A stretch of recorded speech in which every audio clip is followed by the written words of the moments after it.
institucional e educação especial, deficiência intelectual pela Uniaselv, licenciada em letras com habilitação em português e inglês e respectivas literaturas pela Uniaselv em 2022, licenciada em letras com habilitação em português e inglês e respectivas licenciaturas e literaturas pela Univag em 2009,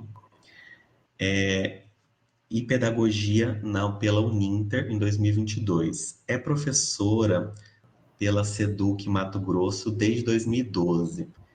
Possui atesto para atuar como intérprete educacional de língua brasileira de sinais pela SEDUC Caxias MT.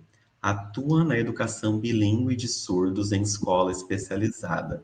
Seus interesses de pesquisa incluem formação de professores, educadores bilíngues, educação linguística de línguas adicionais de surdos, português e inglês escritos, e letramentos críticos e visuais na educação bilíngue de surdos. Então, Jubileia atualmente está ali atuando enquanto coordenadora pedagógica, né? Certo, Jubileia? Na SEADA, né? Ok? Então, são mais de 12 anos, né? Na SEDUC Mato Grosso, atuando aí, né? Na rede básica. E passo, então, a palavra para Jubileia, então, fazer esse recorte ali de sua belíssima tese de doutorado, Trama dos Fios. Obrigado, Jubileia. Eu que agradeço o convite, né, na pessoa do Gabriel.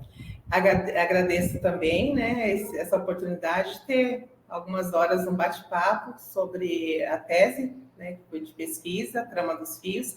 Tentar, nessas horas, explicar um pouco de como que foi essa pesquisa, como que foi esse trabalho. Quero agradecer a presença de todos, né, que estão aí.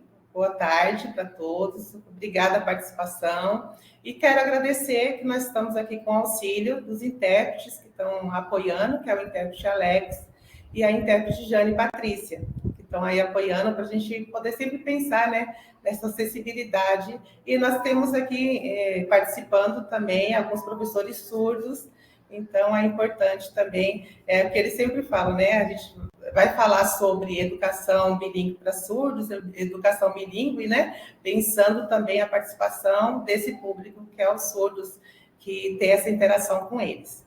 Então, eu vou aproveitar, compartilhar aqui, só alguns minutos para eu compartilhar a tela. E aí, Gabriel, você vai falando se está dando certo, tá? Tudo bem, ok, tá? Pode deixar.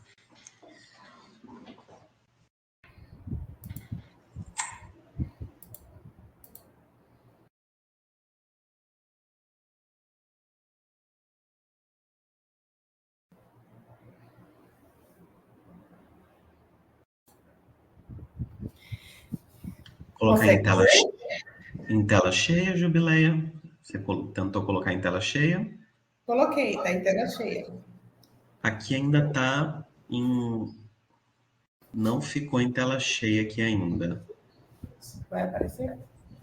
Tá. Vou fazer de novo. Nesse segundo, né? E agora? Ainda não.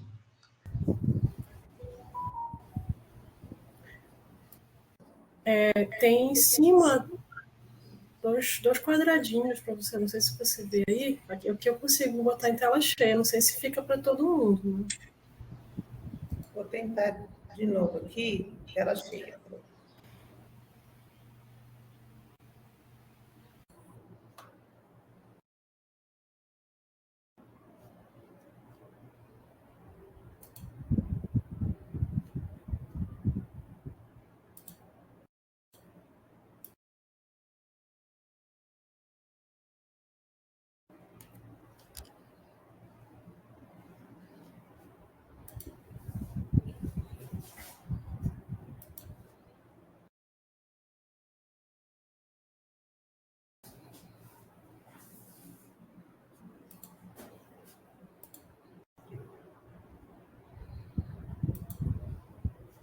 Agora sim. Agora sim. Perfeito. Conseguimos, então. Então, tá. Então, vamos começar essa comunicação, né? Falando um pouquinho dessa tese. A tese é intitulada Trama dos Fios, Educação Linguística em Línguas Adicionais e Letramentos Críticos de Português e Inglês na Educação Bilíngue de Surdos. Foi defendida em 2022, como o Gabriel pontuou, né? Foi orientada pelo professor Dr. Dani Marcelo de Jesus. Nós dois participávamos do mesmo grupo de estudos com o professor Dani. Foi apresentado pela Universidade Federal, né, de Mato Grosso, PPGEL. E aqui eu quero, aqui também do lado aqui do meu nome tem um indicador, que é um desenho, uma imagem que representa o meu sinal. O meu sinal é o J na lateral direita do meu rosto, em cima de uma pinta, né? Esse é o meu sinal na comunidade surda. E aqui, na outra parte aqui dessa tela que eu estou apresentando para vocês, ele aparece aqui, né, um corpo de uma nuvem de palavras que, propositalmente, ele retrata o sinal de interpretação em língua de sinais. E qual foi o objetivo desse sinal, dessa representação na tese, né? Trazer esse símbolo para destacar que a educação linguística e letramento em línguas adicionais, de português e inglês, ocorreu em Libras. Então, e por que adicional? Porque essa língua é pensada adicional à língua em uso por esse estudante, a língua em uso por ele, a primeira língua, a língua de maior conforto linguístico, que no caso dos estudantes surdos, né, é a Libras. Então, ele é adicional essa prática linguística que ele já tem em sua primeira língua, em sua língua de maior conforto linguístico.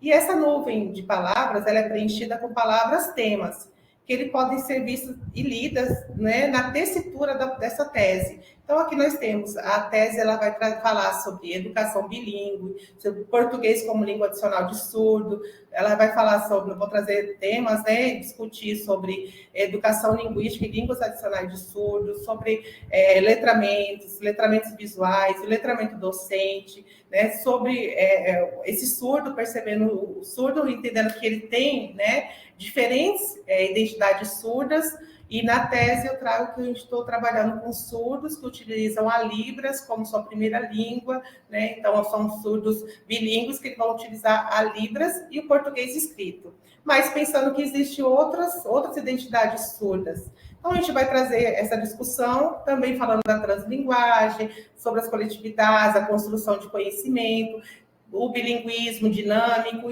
e aí vai ter todo, por isso que a tese, ela traz esse título, a trama dos fios, porque a gente vai estar tecendo mesmo, né, no sentido de tecer, de tessitura, essas tramas, esses letramentos, com essa educação bilíngue de surdo, com essas práticas sociais, de como trabalhar, né, linguisticamente com estudantes surdos, sobre formação de professores. Então, ele vai trazer toda essa tessitura mesmo.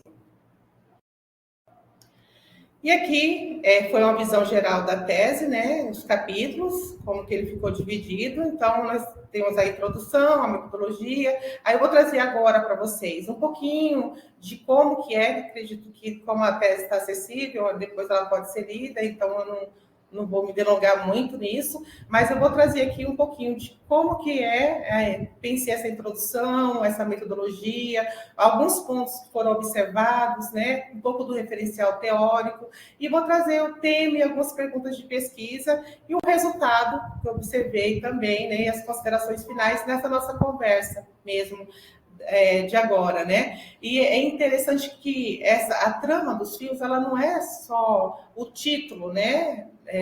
Mas ela é uma metáfora que ela vai sendo tecida, construída no próprio diálogo do texto. Então, quem tiver a oportunidade de ler essa tese vai perceber que ela não está só como referencial, como nos enunciados, nos capítulos, né, como título, mas ela está na tessitura mesmo. Eu vou trabalhando essa metáfora ao longo da tese, ela vai sendo ali, né, trançando ali esses fios, né, fios teóricos, e a gente vai fazendo essa tessitura.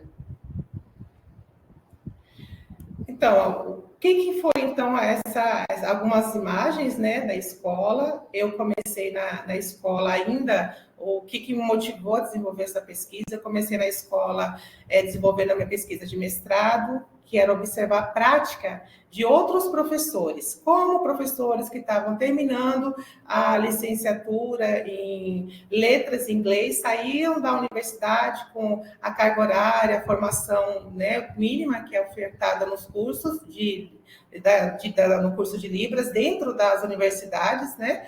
Geralmente são 2 módulos. Como que eles saíam com essa formação e como que era eles trabalharem, então, com surdos, apenas com 2 módulos, né, de Libras. Então, eu vim no mestrado, meu objeto de estudo foi observar a prática dessas professoras em processo de formação, né, letras em inglês, e como que elas iam na escola e durante o período de estágio supervisionado, como que elas ensinavam inglês. Esse foi meu objeto de estudo do mestrado, em 2015, né, que eu concluí. E aí surgiu, né, uma inquietação que me motivou a pensar, e se fosse eu, como professora, como que eu iria trabalhar com esses surdos? Como que eu iria ensinar esses surdos? Então, essa inquietação, ela me motivou a propor, né, um projeto de pesquisa para investigar a minha prática. Como que eu ia trabalhar, a princípio era só inglês com os estudantes surdos. Então, nós começamos, e aí eu comecei com o inglês, e durante o desenrolar da pesquisa, também observamos o português no ensino dos surdos, porque eram as disciplinas que eu fiquei trabalhando. Então, eu estou observando a minha prática. Então, o objetivo da pesquisa foi analisar as possíveis contribuições dos letramentos críticos e crítico-visuais na educação linguística de português e inglês como línguas adicionais, e pensando nessas línguas adicionais mesmo, né, tanto o português, então o ensino era ministrado, quando era aula de português, ensinava português, né, por intermédio mediado pela língua de sinais, sem presença de intérprete, né, nessa interação com o estudante surdo. E quando era aula de inglês, ensinava inglês, mediado pela língua brasileira de sinais. Então, teve esses 2 movimentos. O público, né, alvo foi estudantes do 8º e 9º anos, tendo como tese a de que o aluno surdo, ele aprende, sim, português e inglês escritos, como línguas adicionais, sob a perspectiva dos letramentos críticos e visuais. Mas desde que esse ensino, ele viesse ser subsidiado por um ensino crítico, né, ou educação linguística crítica, mediado pela Libras. Então, quando eu penso essa educação linguística, eu estou pensando esse ensino, mas pensando esse ensino mais colaborativo, pensando nesse professor também como, que propõe uma prática de ensino mais crítica, mediado sempre pela língua brasileira de sinais. As aulas, tanto de português, como eu falei, como componente curricular de língua portuguesa, sempre na modalidade escrita, e também de inglês, no componente curricular de língua inglesa, também na modalidade escrita. Elas ocorreram sempre mediado pela língua brasileira de sinais. Qual foi a metodologia, né? Então, é uma etnografia, né? A metodologia se enquadra em um paradigma de pesquisa qualitativo, do tipo etnografia escolar. Então, eu uso alguns autores, como pode ser visto André, Borges, né? Para estar trazendo essa etnografia escolar. E os principais instrumentos para a geração dos dados foram filmagens, fotografias, transcrição de aulas e entrevistas, atividades desenvolvidas em sala de aula, notas de campo e observação. E ele tinha intenção, teve uma intenção de tecer um trabalho de pesquisa mais aberto, né, buscando uma maior acessibilidade dessa tese a enlaçar-se com a educação linguística que ocorre em língua brasileira de sinais. Então, também tem um outro movimento na tese, que é procurar essa trama também estar de forma mais colaborativa. Então, com os estudantes participando desse movimento, com os outros profissionais da escola também, né, participando também desse movimento. Para isso, adiciona uma visualidade que possibilite a docentes surdos, também aos não surdos, experienciar visualmente os letramentos da professora pesquisadora. Então, qual que foi essa metodologia, né? Eu, como professora, mas ao mesmo tempo como pesquisadora. Então, eu estou pesquisando a minha prática de ensino com os estudantes surdos. E como que eu consegui fazer isso, né? na interação mesmo com os estudantes, com outras pessoas em sala, filmando aulas. Às vezes os próprios alunos filmavam as aulas, achava alguma coisa, algum conteúdo, alguma atividade interessante, eles filmavam depois. Então, teve vários olhares para essa prática. E aí, após eu sair, né, me afastar, teve uma duração aí de 2 anos de pesquisa, de sala de aula. Aí eu me afastei e aí eu comecei a fazer um outro movimento, que é de analisar as filmagens, e eu falo que foi um movimento assim muito diferente, porque eu, como professora pesquisadora, ao mesmo tempo que eu estava ali ensinando, eu também tinha que estar filmando, os alunos ajudavam nesse movimento de filmar as aulas, né? Ou às vezes outros profissionais que entravam na sala também, eu pedia, filma essa aula, e aí ele ia tendo vários recortes, vários olhares. Mas também teve esse outro movimento, quando terminou, né, a minha prática de ensino mesmo com eles, que aí eu fui olhar as fotografias, olhar a filmagem, e aí começar a fazer um processo de transcrição, né, desses vídeos, analisar essas filmagens, e para tentar torná-la mais acessível aos surdos, muito assim, na parte da análise, né, na parte dessa metodologia de análise, vai ter análise dos dados, vai ter QR Codes. Então, as filmagens das aulas, as fotografias estão acessíveis na tese, e depois tem QR Codes para quem não é surdo poder visualizar como que era esse movimento e os surdos poderem entender o que estava acontecendo nessas aulas. Então, ela tem um pouco disso também. A metodologia, né? E aí, qual que era o objetivo? Porque, ao contrário de observar o processo de educação linguística com o olhar de quem estava fora, né, da sala de aula, o que me motivou, como eu falei, era a ideia de observar a minha prática docente e interpretar esses dados gerados com o olhar de quem está dentro desse processo educacional. Por esse motivo, eu emprego narrativas etnográficas para descrever o contexto escolar e evidenciar alguns caminhos percorridos pela professora pesquisadora. E aí, dos dados gerados, foram, assim, muitos dados, né? Então, deu um outro trabalho, que foi olhar tudo isso, fazer um movimento de entender, de procurar os temas, né, dessas observações. Então, dos dados gerados nessa educação linguística de línguas adicionais, que ocorreu entre 2018 e 2019, com essas 2 turmas, 8º e 9º anos, tiveram um total de registros fotográficos em geral, foram 1.970 fotografias, no tempo total de filmagem, 71 horas, 45 minutos, 29 segundos. Desses registros fotográficos considerados mais completos, então foi analisar aí depois o que estava mais completo, né? E depois registros fotográficos descartados por repetição de tema e já contemplados, né, no tema já visto previamente. Depois dessa seleção e preparação dos dados, ocorreu, né, em 6 etapas.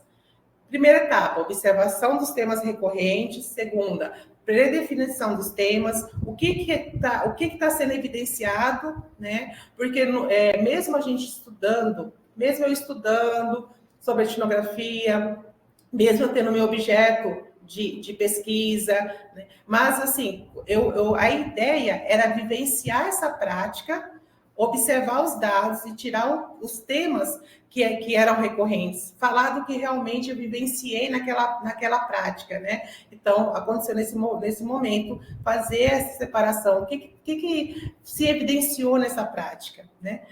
Transcrição dos dados considerados mais completos, recorte e seleção dos pontos, né? Descartado por repetição, e delimitação dos dados, porque aí também precisei fazer um recorte, né? A gente não consegue discorrer sobre todos os temas, né? Então, foi preciso fazer um recorte para delimitar esses temas. Então, eles foram fixando, eu fixei em 2 fios de trama e fios de ordume. Por que esses nomes? Porque, como eu falei, a metáfora, a trama dos fios, ela vai permear todo esse trabalho. Então, o trabalho de pesquisa dessa tese de doutorado, ela está dialogando com uma metáfora. Então, ela vai sendo construída ali, tecida, né? Então, são fios de trama e fios de ordume, que são tecidos na trama. E aí, seleção dos temas, que são os fios tramados. Eu vou mostrar um pouquinho como que foi pensado. Mas tá, dessa minha prática como professora, o que eu observei, o que se destacou mais ali, né? Então, pontos observados foi a questão da privação de línguas, que ela traz desvantagens linguísticas permanentes, ou pelo menos diferenças no processamento linguístico, e aí eu fui em autores como Cruz, que vai trazer sobre isso. Então, são estudantes de várias faixa etária, que chegam à escola, estudantes surdos, sem conhecimento nem do português escrito, nem do português oralizado, porque são surdos, muitos não têm trabalho com fono para fazer oralização, nem fazem leitura labial, e também não tinham a Libras, porque, né, 95% das famílias dos surdos são famílias ouvintes que desconhecem a Libras. E aí, esses surdos, quando eles chegam, tem surdos já na fase adulta, eles chegam com essa aprendizagem tardia de língua. Então, foi um ponto que eu também observei, né? A aquisição de língua se dá na interação com o outro e com o meio. E no caso de surdos, muitos chegam à escola sem esse português, sem essa língua de sinais. E aí vai refletir em todo o aprendizado dele, de outras línguas, como o português, o inglês, vai estar, né, em todo esse aprendizagem dele, vai refletir essa aprendizagem tardia de língua. Porque aí ele vai ter que aprender isso quando ele chega na escola. Também, né? Por isso a necessidade de trabalhar a partir das práticas de língua e de linguagem que os alunos já trazem para a sala de aula de línguas. Então, isso me fez pensar a importância da translinguagem, que ela permite a gente enxergar que esse aluno, quando ele chega, se ele não tem nenhuma comunicação estruturada, né? Em casa, eles fazem sinais convencionais, criados ali na família, ou gestos, ou apontamento com o dedo do que eles querem, e eles chegam na escola. Como que vai ser, então? Vai ter que se trabalhar com eles, ensinar a partir do que eles trazem, das práticas, né, de vida deles, das práticas de uso, né, dessa linguagem que eles trazem para a sala de aula. Então, vamos trabalhar a partir dessa translinguagem, desse movimento de leituras visuais, né, do letramento visual, do letramento de textos visuais, texto escrito, entendendo textos, né? Não só como um texto escrito, mas texto também como imagem, como vídeos, então, trazendo toda essa abordagem. Então, esse ponto observado me fez pensar e pesquisar essa importância, então, de pensar essas práticas de língua e de linguagem que os alunos trazem, fazer essa análise para depois pensar como que vai ensiná-los, como que vai trabalhar com eles. Outro ponto observado. Os alunos esqueciam a escrita da escola pela pouca familiaridade com práticas letradas e escritas no letramento social. E aí, vários autores da área da surdez vai trazer essa mesma fala, né? Que os estudantes surdos, eles querem ler o que está nas ruas. Eles querem um letramento. Eles querem ler realmente, tá andando na rua, ver uma placa. Então, eles querem entender o que está escrito ali, o que faz sentido para eles. Eles vão ao shopping, acessam o celular, mandam mensagem pelo WhatsApp, eles querem entender esse português escrito. Então, esse português não é uma língua distante deles. Ela é uma língua adicional à língua de uso deles, que é a Libras. Então, foi um ponto muito importante, né? E aí, pesquisando autores surdos, eles vão reforçar isso. Por isso, a necessidade de trabalhar práticas letradas de leitura e escrita na língua adicional alvo. E também é importante falar que aí a importância também de trabalhar de forma consecutiva, tanto a Libras como o português escrito, para que eles venham ter mais esse contato linguístico, com práticas letradas mesmo. E aí, por isso a necessidade, como eu falei, de trabalhar as práticas letradas. E aí surgiu uma questão, então, como educar linguisticamente? Pensando nessa educação linguística para a vida deles, para a autonomia, para a construção da identidade surda, a valorização do ser surdo como uma diferença. Então, todo esse questionamento, ele direcionou a elaboração do material, porque as aulas, né? Quem trabalha com estudantes surdos ou que tem algumas especificidades, nós não temos um livro pronto, nós não temos um material pronto. O professor vai ter que observar esse aluno, ver, né, o que ele já sabe, quais letramentos ele traz para a escola, essa vivência desse estudante, e aí depois ele vai ter que construir esse material, né? Mas na rede pública, por exemplo, Mato Grosso, né, as escolas regulares, elas utilizam um livro, uma apostila, o sistema estruturado. Tá, mas eu vou ter que olhar esse material, o professor que trabalha com estudante surdo vai ter que fazer a adequação desse material, né? E aí vai ter que observar em que estágio, em que ponto esse estudante está para poder trabalhar, sempre pensando que o português é uma língua adicional, ele é uma segunda língua. Então, ele vai ter maior familiaridade com a Libras. Então, a Libras é a primeira língua deles. Então, sempre pensando isso. Por isso que esses autores que eu trago nessa tessitura da tese, eles me dão condições de entender e de refletir as questões observadas. E aí foi montado, né, esse autoquestionamento, como eu falei, me permitiu construir a elaboração do material e a sequência didática que eu trabalhei como professora, né, e depois analisei como pesquisadora.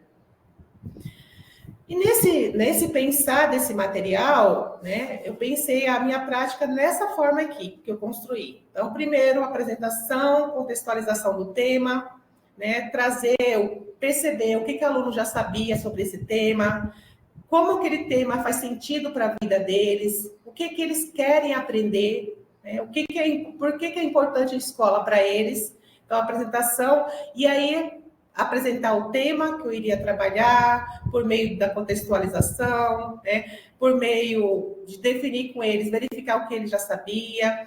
Depois, trabalhar a problematização, que é esse letramento crítico e visual, questionando, perguntando, né? A imagem, por exemplo. Vocês, né? Leia essa imagem, leia esse texto. Vocês percebem o quê? Está acontecendo o quê? Me expliquem o que está acontecendo. Então, essa problematização de não dar essa problemática, só vou esperar um pouquinho para trocar o intérprete. Quando der meu tempo, vocês me avisem, tá? Porque a gente acaba sempre falando um pouquinho demais. Fique tranquila, professora. Então, aí trabalhando essa problematização. E aí a ideia do letramento, ela dá um subsídio para pensar. Eu não vou dar resposta para o aluno, eu não vou dar uma pergunta e já dar resposta para ele. Eu vou instigá-lo a ele pensar, dê uma imagem, dê um texto visual, e aí também entra o letramento visual. Primeiro ele vai ler visualmente aquela imagem. Aí eu vou perguntar, o que está acontecendo? O que vocês perceberam? É um exemplo que eu estou dando, né? Aí eles vão descrevendo. Então, com esse movimento, eu vou fazendo perguntas para eles irem pensando e refletindo sobre aquilo que a gente está falando e tentando fazer ponte com a vivência deles, né? Mas o que vocês percebem? Como que essa pessoa aparece aí? Vocês já experimentaram, já vivenciaram alguma situação assim? E aí tem essa troca, porque além do conteúdo ficar mais interessante, porque eles vão despertar para entender o que está sendo falado, eles também participam desse movimento de aprendizagem, o objeto de conhecimento, ele tem que circular na sala de aula. Então, eu apresento ali o objeto de conhecimento, e nesse movimento de pergunta, de conversa com os estudantes, que eles vão dando as respostas, eles vão falando, vão questionando, percebendo que a resposta de um não é igual à resposta do outro, e que eu preciso respeitar essas diferentes respostas. Então, tudo isso faz... Esse objeto de conhecimento, ele vai circular na sala de aula. Então, isso é o letramento crítico. E aí a gente trabalha essa problematização, verificar, né, o que o aluno entendeu, e aí perguntar, agora me explica, o que você percebeu, o que você entendeu, me explica, para ver se ele entendeu mesmo o que está sendo falado. Porque às vezes a gente fala e explica. Você entendeu? Sim. Aí você fala, então me explica, o que você entendeu? E aí sim que você vai perceber se ele entendeu, às vezes ele não entendeu nada, e aí você volta o movimento. de falar não, mas continua a conversa para ele começar a entender, porque também vai depender o nosso entender esse conteúdo apresentado, o tema apresentado, a atividade, esse objeto de conhecimento, ele depende da nossa leitura de mundo. Então, se eu nunca ouvi falar sobre um assunto, ou se a minha vivência, o meu conhecimento daquele assunto, ele é limitado, às vezes eu não vou ter uma compreensão ampla. Por isso que é importante essa troca, essa conversa, né? Então, essa problematização mesmo. Esse foi o segundo movimento. E aí, o terceiro movimento, aprofundamento de aspectos linguísticos, gramaticais. Sim, a gente tem que ver a estrutura, pensar que essa estrutura gramatical, ela precisa ser ensinada. A gente vai pensar que ela, pensando na translinguagem, ela não é... Você não vai pensar ela como algo fixo, né? Por exemplo, eu peço ali para o estudante explicar o que ele entendeu, surdo, ele vai explicar. Aí eu vou pedir para ele, agora você escreve, né? Você escreve o que você entendeu. Ele vai escrever com a estrutura linguística que ele tem. Ele vai escrever em português, mas usando a estrutura linguística da Libras, muitas vezes. E aí o professor precisa ter um olhar que isso não está errado. Ele está usando ali uma translinguagem, ele está usando ali uma mistura de línguas. Então, esse movimento da escrita. Aí o professor vai pegar essa escrita e vai falar assim, né? Ou em Libras a gente fala assim. Mas olha, em português nós temos essa e essa outra opção para falar. E aí a gente vai mostrando as estruturas. A gente pode estar utilizando, escrever a frase, trabalhar o apontamento ali da estrutura, para eles entenderem a datilologia também, para eles estar guardando, né, essa estrutura. Então, sempre com esse movimento. E aí, pensar, né, que esse aprofundamento de aspectos linguísticos gramaticais é de prática de leitura e escrita colaborativa, é um movimento colaborativo, de leitura, escrita, leitura, né, colaborativa. E 4, repetição do tema. Porque o tempo de aprendizagem deles, né, é outro. Mas por que isso acontece? Porque a questão mesmo do uso da língua, né? Até para nós, se a gente for aprender um outro idioma, uma outra língua, o conforto que a gente vai ter na nossa língua, nossa primeira língua, é totalmente diferente. Então, é a mesma coisa, então tem que ter a repetição do tema. Mas não o mesmo texto, né? Com o tema, a repetição desse tema, desse conteúdo, em outros formatos e gêneros textuais. Então, isso é uma condição importante para a assimilação, a construção de conhecimentos, né? A memorização também é importante nesse movimento. E aí, 5, a reflexão linguística sobre o aprendizado, que ela ajuda a pensar nessa reflexão linguística possibilidade, né, para a realização de práticas letradas de translinguagem. Voltar nesse movimento de reescrita, né? Então, assim, não é uma produção, produziu e ali não. É um movimento de reescrita daquele texto, né? De entender, de pedir para ele ler o que ele escreveu em português. Agora, me explica, leia para mim. Então, para entender esse movimento dele. Também é importante, e nisso também de reflexão linguística, é importante também eu observar quando o estudante faz a atividade, observar e falar, e tentar, ele não acertou, ele respondeu alguma coisa errada, eu questioná-lo, mas não perguntando assim, por que você respondeu isso? Porque o porquê nos deixa numa posição meio de defensiva. Eu tendo a tendência é querer explicar por que como se fosse algo errado. Não, mas perguntar, me explica o que você entendeu. A sua resposta, você fez essa escolha. Me explica o que aconteceu para tentar entender o raciocínio que ele fez para escolher aquela determinada escolha e não outra, porque a gente pode conversar com eles, né, e entender esse movimento, como que ele está entendendo o que eu estou explicando para ele. E também, e tudo isso, né, é importante também a avaliação pelo professor do que o aluno consegue fazer entender. Então, eu preparei uma sequência didática, no final eu preciso avaliar. E essa avaliação, eu não estou falando de uma avaliação formal, eu estou falando desse movimento todo, ficar atento aonde que ele entendeu, o que ele não entendeu, retomar o tema, trazer outro objeto ali para estar discutindo aquele assunto, trazer outras práticas, às vezes materiais manipuláveis, né? E para poder está pensando nesse objeto de conhecimento que está circulando na sala. E é pensado, tudo isso me faz pensar como uma educação linguística colaborativa, crítica e criativa, em que o professor também precisa acompanhar pedagogicamente e realizar intervenções com os alunos, dadas as especificidades linguísticas e níveis de aprendizagem de cada um. Aí a gente vai pensar, nossa, mas tudo isso é muita coisa. Mas se você quer trabalhar com um estudante surdo, ou com um estudante que tem outras especificidades, nós temos surdos autistas, surdo com deficiência intelectual, surdo com múltiplas deficiências. Então, cada um desses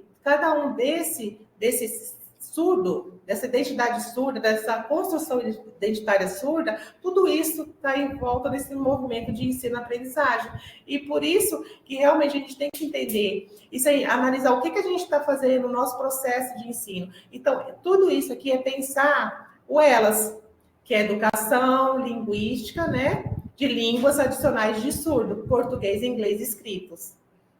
É isso que eu trouxe como professora, que eu procurei desenvolver. E como que eu pensei nisso? Eu fui criando a partir da minha prática, pensando numa sequência linguística, deu certo, não deu, e em colaboração com o estudante, em interação com ele. Assim, conforme eles iam respondendo, isso aqui dá certo.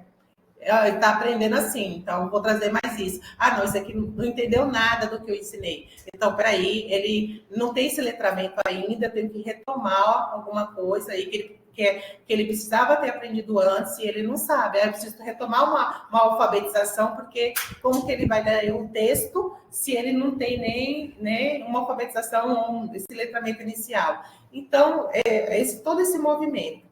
Considerando que ensinar ou educar, se pensar a educação linguística, de modo colaborativo, ele possibilita aprendizagens colaborativas e ensinar ou educar linguisticamente de modo crítico exige formação docente crítica.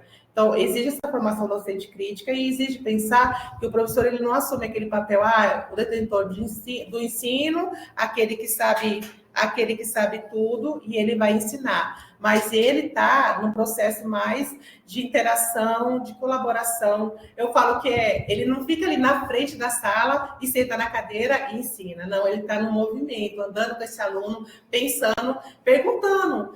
E aí, você gostou? Você conseguiu aprender? Você tem sugestão? O que você quer aprender? Nesse movimento mesmo. Então, essa foi a didática empregada, né, por mim, e ela não tem uma finalidade prescritiva. Pelo contrário, ela advém desse processo reflexivo e interpretativo em um loco situado. Foi aquele recorte temporal, teórico e prático, presente desde a seleção e elaboração do material pedagógico até a docência, que, em síntese, segue os seguintes pontos. Eu preciso... Só um pouquinho, eu vou pôr aqui para... Pois não. Carregar aqui. Tudo bem. Eu queria carregar aqui. Aí, continuando. Qual foi o referencial teórico, como eu falei? Essa tese movimenta-se por fios teóricos. Então, nós utilizamos aqui fio teórico, né? Dos letramentos, aí eu trago o street, para trazer a questão da prática social, em específico os letramentos críticos, eu trago Jesus, que é o Dani Marcelo de Jesus, né?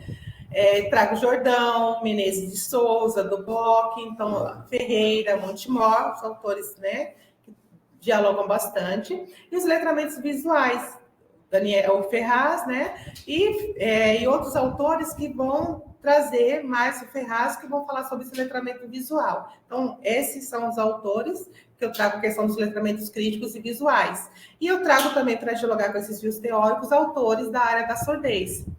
Os letramentos críticos e visuais, ele vai enfocar questões sociais e linguísticas relevantes para os alunos. Nesse viés, o professor, consciente do seu papel docente, mantém-se uma atitude de escuta ativa, crítica e reflexiva com os alunos. Problematizar questões mais voltadas à criticidade do texto, escrito ou visual, lido pelo aluno, debatendo o sentido, significado, questões sociais, contexto sociocultural, histórico, político. Então, é aquilo, né, que está desenhada lá na imagem que eu mostrei anteriormente. E aqui, mapa conceitual visual. Tudo isso está lá na tese. Tudo isso está na tese. Mapa conceitual visual. Então, como que eu faço ali uma diferenciação entre como que eu penso ensino de línguas escritas para surdos e qual que é a diferença que eu penso para a educação linguística de línguas adicionais de surdos. Então, eu trago aqui.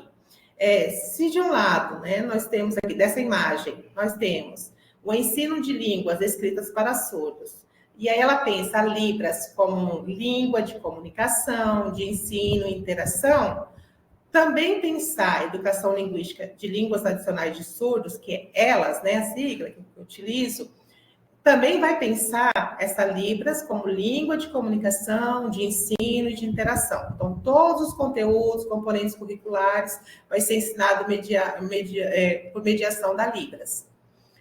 O português, no ensino de línguas escritas, né, o português, ele vai ser pensado como português escrito como segunda língua. Nessa perspectiva que eu defendo aqui, que eu trago que é o ELAS, eu vou pensar esse português escrito como língua adicional, que é uma ideia de segunda língua, mas sempre pensando que eu tenho que trabalhar as práticas, o que o estudante já consegue, o que ele já traz para a escola de uso da língua, e aí eu vou trabalhar esse ensino a partir da que o aluno consegue fazer, né? E sempre como adicional à sua primeira língua, que é a Libras. E aí, a diferença mais aqui, em questão das 3 línguas, né? Que na perspectiva de ensino de línguas, vou ter o inglês como língua estrangeira. E já nessa perspectiva aqui, eu defendo o inglês escrito como língua adicional. E aí eu vou trazer alguns autores, né? Slater, Garcês, principalmente, para trazer essa língua, que trata-se de uma língua adicional para usá-la. É pensar que você vai ensinar uma língua, não algo como uma língua estrangeira, do outro, algo distante da sua prática, que você vai usar em algum momento futuro. Não, é pensar numa língua que eles já usam no seu dia a dia, nas suas interações fora da escola e dentro da escola. Então, é pensar nessa língua, que é a língua deles também, né? No aqui e agora da sala de aula e da vida cotidiana. Então, o diferencial aqui, os dois têm a Libras como primeira língua, que é uma perspectiva, e aí eu proponho essa Libras como primeira língua e língua de ensino e educação linguística. Então, como que é isso? É a questão da perspectiva de ensino. O diferencial aqui, basicamente, é só a perspectiva de ensino. Na perspectiva, né, mais comum de ensino de línguas para surdos, como eu falei, o português ele é visto como segunda língua, o ensino ele é contrastivo, vai comparar a estrutura de uma língua com a estrutura da outra, sempre de forma mais fixa, e aí ela tem a interlíngua, né? Eu tenho a primeira língua do estudante, né? Eu vou passando estágios até eu chegar na minha língua-alvo. É nessa perspectiva.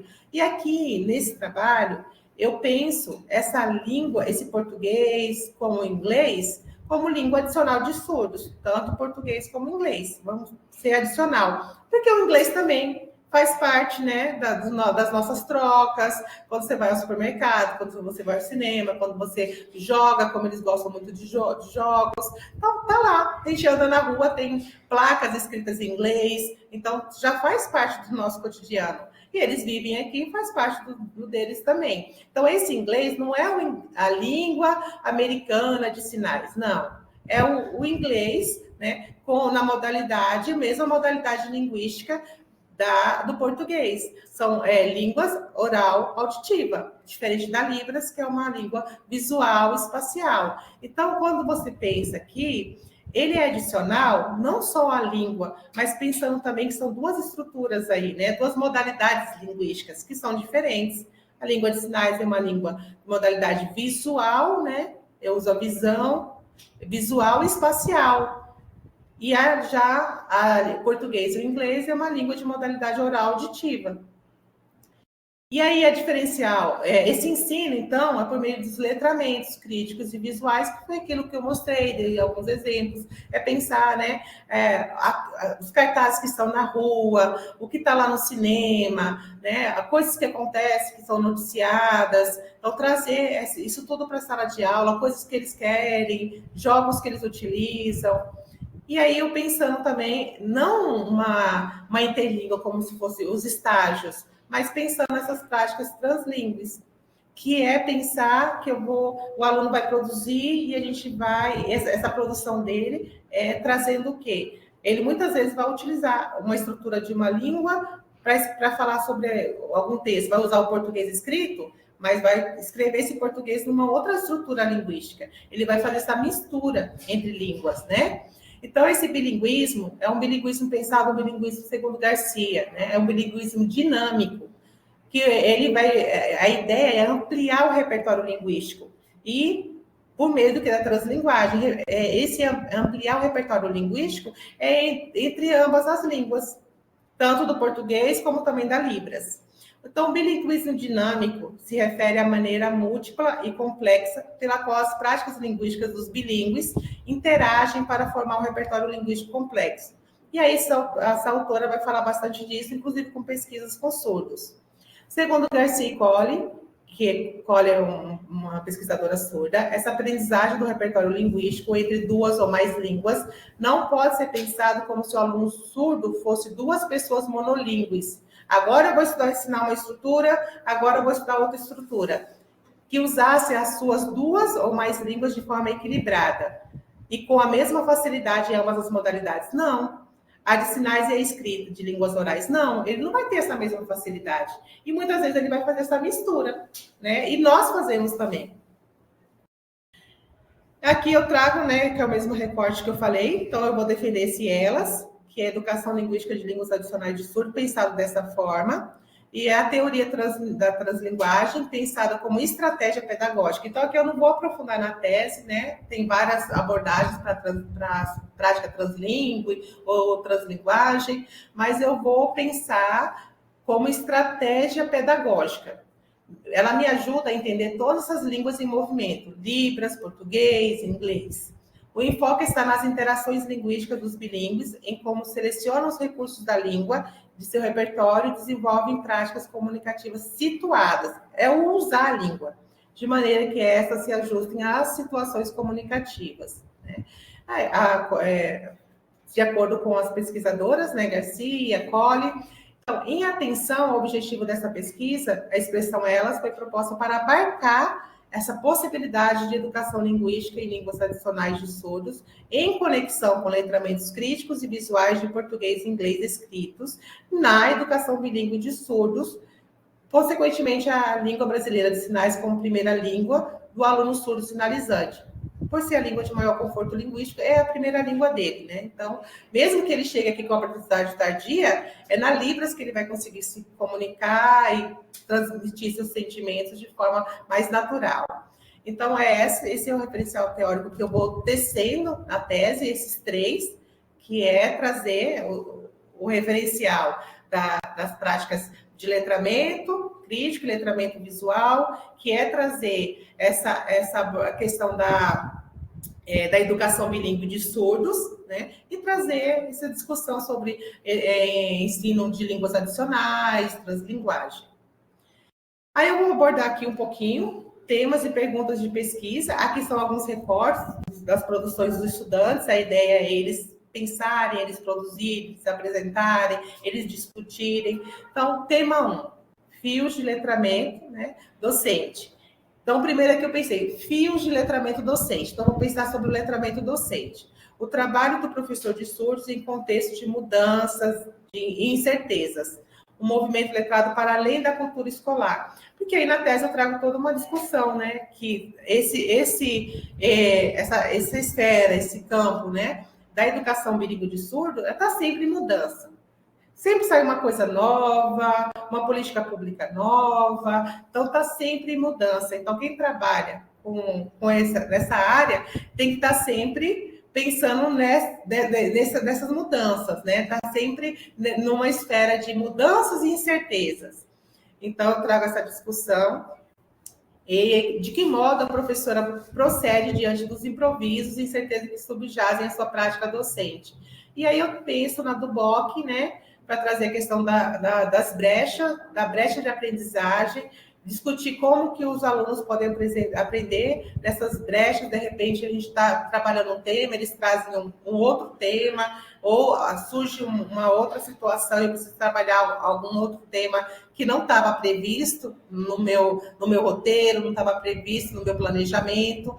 E aí, mas eu tenho que encaixar. Quem é professor de sala de aula sabe que isso acontece muito, né? De repente, a coordenadora, que agora eu estou como coordenadora, né? Fala, olha, tem que trabalhar essa data comemorativa, ou tem que trabalhar determinado tema, porque, né, foi um direcionamento que veio, né, dos superiores. E aí, tá, eu paro tudo que eu estou fazendo e vou trabalhar outra coisa. Então, eu vou discutir que a gente pode procurar brechas, né? Pode estar dialogando para não perder a sequência que a gente já estava trabalhando e trazer esses novos temas, né? Aí eu dou alguns exemplos na tese.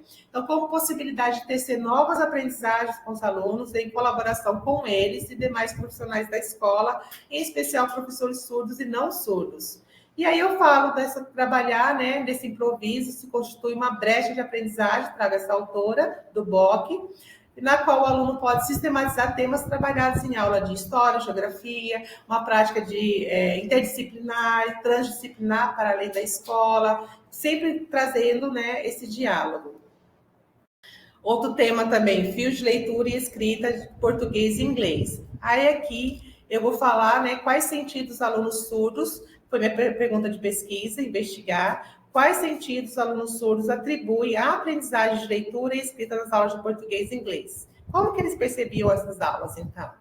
E aí, para isso, eu vou trazer depoimento deles, né? Então, em alguns momentos, eles falam das aulas, eles vão trazendo isso, então tem bastante filmagem sobre isso. E no tema 3, fios de educação linguística e letramentos de português, inglês e libras na educação bilíngue, translíngue de surdos.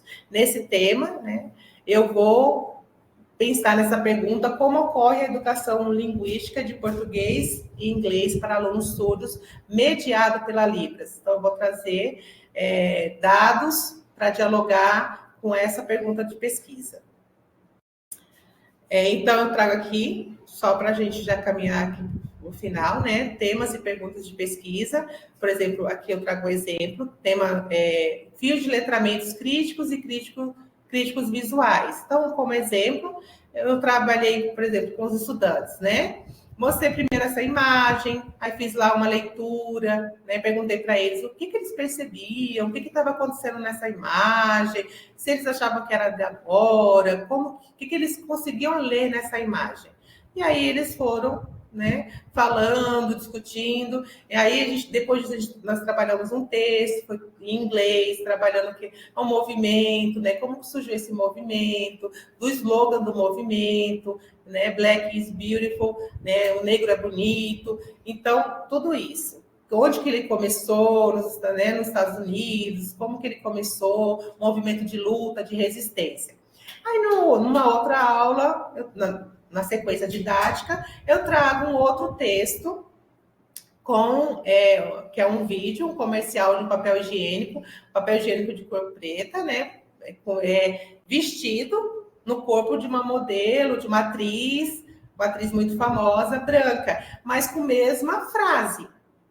E aí eu propus para ele que sentido, né? A primeira, eles fizeram a leitura. Aí eu passei o vídeo e a gente foi trabalhando essa leitura, né? O que eles percebiam, o que estava acontecendo nesse vídeo, o que está acontecendo nessa fotografia, e eles foram fazendo a leitura, a descrição do que estava acontecendo. E aí nós trabalhamos a frase. A frase é a mesma, as palavras são a mesma. Black is beautiful, né? O negro é bonito. Mas eles são utilizados aqui em contextos diferentes. Eles passam um enunciado, eles passam uma mensagem diferente. Então, eles têm uma mensagem discursiva diferente. E aí, então, a ideia é eles perceberem isso. Que mesmo que eu utilize a mesma palavra, né, num contexto diferente, ela passa um novo sentido. Então, foi trabalho. Mas isso eu não vou falar para eles, ó, dei um texto e dei outro texto e falo, ó, a mesma frase, mas o contexto é diferente. Não, a ideia é questionar, para eles irem lendo, percebendo isso, né? Então, em resposta a essa questão, considero que, pela análise dos dados, evidenciou-se que uma educação crítica e visual colabora para o engajamento dos alunos surdos em práticas de linguagem e participação cidadã para além do contexto escolar, e ocorre por meio de textos que abordam questões sociais e temas relevantes e em consonância com as experiências vividas socialmente pelos alunos. Esse engajamento, ele pode ser observado, por exemplo, quando os alunos interagem e participam nas atividades de sala, de aula e se posicionam de modo mais crítico e colaborativo. Então, eles, nesse diálogo, eles chegam a discutir isso. E aqui, durante a tese, principalmente em alguns temas, assim, eu coloquei, além dessas imagens, eu coloquei QR Code. Então, ao acessar o QR Code, dá acesso ao vídeo da aula, ao vídeo que eu analisei. Então, quem está lendo, ou o surdo que está querendo saber como é que foi essas aulas, ele pode acessar o QR Code, então ele tem essa acessibilidade que eu falei lá no começo, para olhar, para perceber, para ter a leitura dele também daquilo que... Porque eu tive a minha leitura e eu analisei de acordo com a minha leitura, que é essa análise. Mas quem for olhar também tem essa liberdade de ler e fazer a sua análise. Então, ele pode observar. Então, se vocês posicionar o celular de vocês, vocês vão ter acesso ao... Coloquei aqui só como exemplo, está dentro da tese, né? Tem vários dentro da tese, que é para fazer isso mesmo, que é esse aqui, ó. Aqui ó, é o vídeo. Eu acredito que eu não vou conseguir passar aqui para vocês, mas vocês podem, vou deixar uns minutinhos, eu não sei se vocês estão acessando para poder ver o vídeo.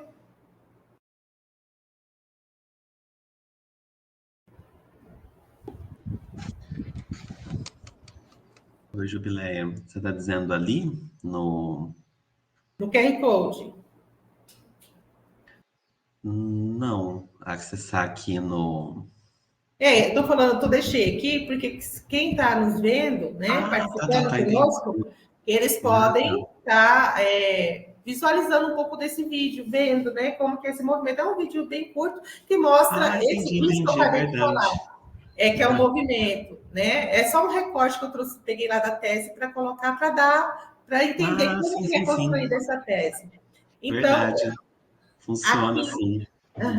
Aí mostra o quê? Os estudantes, nós tivemos esse movimento, já tivemos essa sequência de discussão, aí os estudantes colocaram, aí depois dei, né, a folha impressa com várias questões para eles responderem, eles responderam, depois eles colocaram no quadro, e aí o movimento de trazer o aluno para esse processo de deles também ensinar, a gente ensina e aprende junto.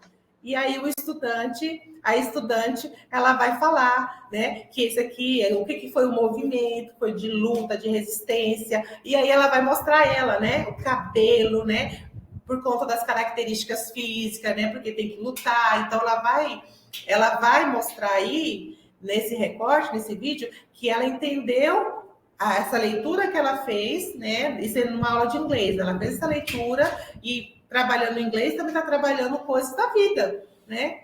Que eles vivenciam também.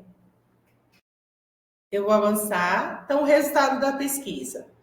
Os resultados apontam que os letramentos críticos e visuais coadunam com a expressão e produção sinalizada em libras, maior compreensão e interpretação de textos visuais escritos e a percepção das práticas de leitura e escrita como um momento de aprendizagem.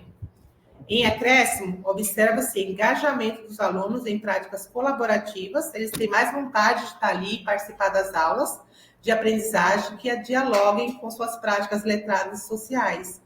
Desde que esse movimento aconteça, sustentada por um ensino crítico ou uma educação linguística crítica, pensando essa educação linguística que eu penso o ensino, mas um ensino mais colaborativo, mais criativo, uma formação docente mais crítica, mediado sempre pela Libras, pela Língua Brasileira de Sinais.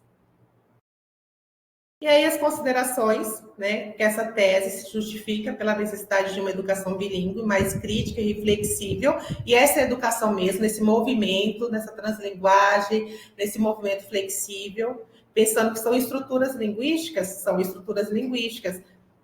De um lado, nós temos a Libras, nós temos o português, nós temos o inglês, são estruturas linguísticas, mas elas podem ser mais flexíveis, pensando isso para um processo de ensino. É eu pegar aqui, trabalhar com o aluno a partir do que ele consegue produzir. Então, ele produziu isso, né? Então, a partir dessa produção dele escrita, que eu vou falar, você pode, essa aqui está certo, porque você usou a estrutura, né? Escreveu em português com a estrutura da língua de sinais. Mas aí eu vou propor para ele que existem outras opções, outras formas dele também escrever essa estrutura, dele também escrever. É a mesma coisa se nós estivermos aprendendo a Libras, né? Então, a gente vai sentar naquele movimento e vai fazer de um jeito. Aí, o professor vai falar, você pode usar esse sinal, pode usar esse outro, pode usar esse outro, depende do contexto. É a mesma coisa que a gente vai fazer o movimento com eles, né? Que é, você usou essa estrutura, mas aqui você tem que combinar com esse sujeito, porque na estrutura linguística da Libras a gente combina. Você também tem essa possibilidade de utilizar uma outra palavra escrita, né? Não, então, sempre nesse movimento de respeitar o que o aluno traz, e aí, a partir desse movimento, ir construindo com eles. Então, tem esse movimento. Tanto na produção, às vezes ele vai sinalizar, ele vai escrever, tem coisas que ele não vai conseguir escrever, ele vai pedir para fazer datilologia. Então, sempre nesse movimento, que a translinguagem é pensada como eu falei, né, pedagogicamente, no processo de ensino, no processo ali de prática educativa com o estudante mesmo. Embora haja uma grande variedade de pesquisas que tratem da educação crítica e visual, essas estão voltadas para a formação de professores e educação linguística de alunos ouvintes, não surdos. Portanto, é possível perceber que há essa lacuna, então, a ser preenchida. Por isso que eu pensei essa formação, pensei essa pesquisa, pensando também a nossa prática, né, como que os colegas professores, né, que trabalham, tanto surdos como professores ouvintes, trabalham com os estudantes. É um processo que a gente está sempre em aprendizagem, é sempre uma troca, vou ensinando e vou aprendendo junto. Ele é sempre colaborativo. A gente nunca sabe tudo, né? Sempre tem espaço para aprender e para, às vezes, reformular aquilo que a gente sabia, melhorar, sempre tem uma aprendizagem nova. Portanto, é possível perceber que há uma lacuna, né? Como eu falei, concernente a pesquisas e teorias para a formação de professores de surdos e educação crítica e visual para esses alunos. Pensando na realidade educacional dos surdos, esse trabalho pode contribuir para ampliar a perspectiva de formação crítica e visual de professores para atender a educação bilíngue. Então, quando eu fui convidada, para apresentar como que eu pensei a tese, penso que é uma oportunidade não só de divulgar essa pesquisa, mas também de convidar, de mostrar que é possível trabalhar com estudantes surdos, que eles sim conseguem aprender, mas a gente tem que ter um outro olhar e pensar como atender essa educação bilíngue, né, ou inclusiva, de surdos, além de discutir os letramentos críticos e visuais no ensino. Educação linguística, né, de línguas adicionais escritas para esse público da educação bilíngue ou público da educação especial. Esse aqui é um pouco do meu referencial, não trouxe aqui porque está na tese de fácil acesso. E aqui eu trouxe só uma imagem que representa, que, como eu falei, que tem QR Code, né? Então a tese ela é acessível. E aí, em algumas análises, alguns vídeos, né, que depois eu vou fazer as análises na tese, elas estão. Esse aqui representa esse material, então. Quem for ter acesso na tese pode ver, ao todo são 17 vídeos que mostram um pouco dessa interação, que eu vou estar discutindo e analisando, né, no decorrer da tese. Então, eu agradeço a todos que me ouviram, estão participando, e eu já vou finalizar a parte da apresentação.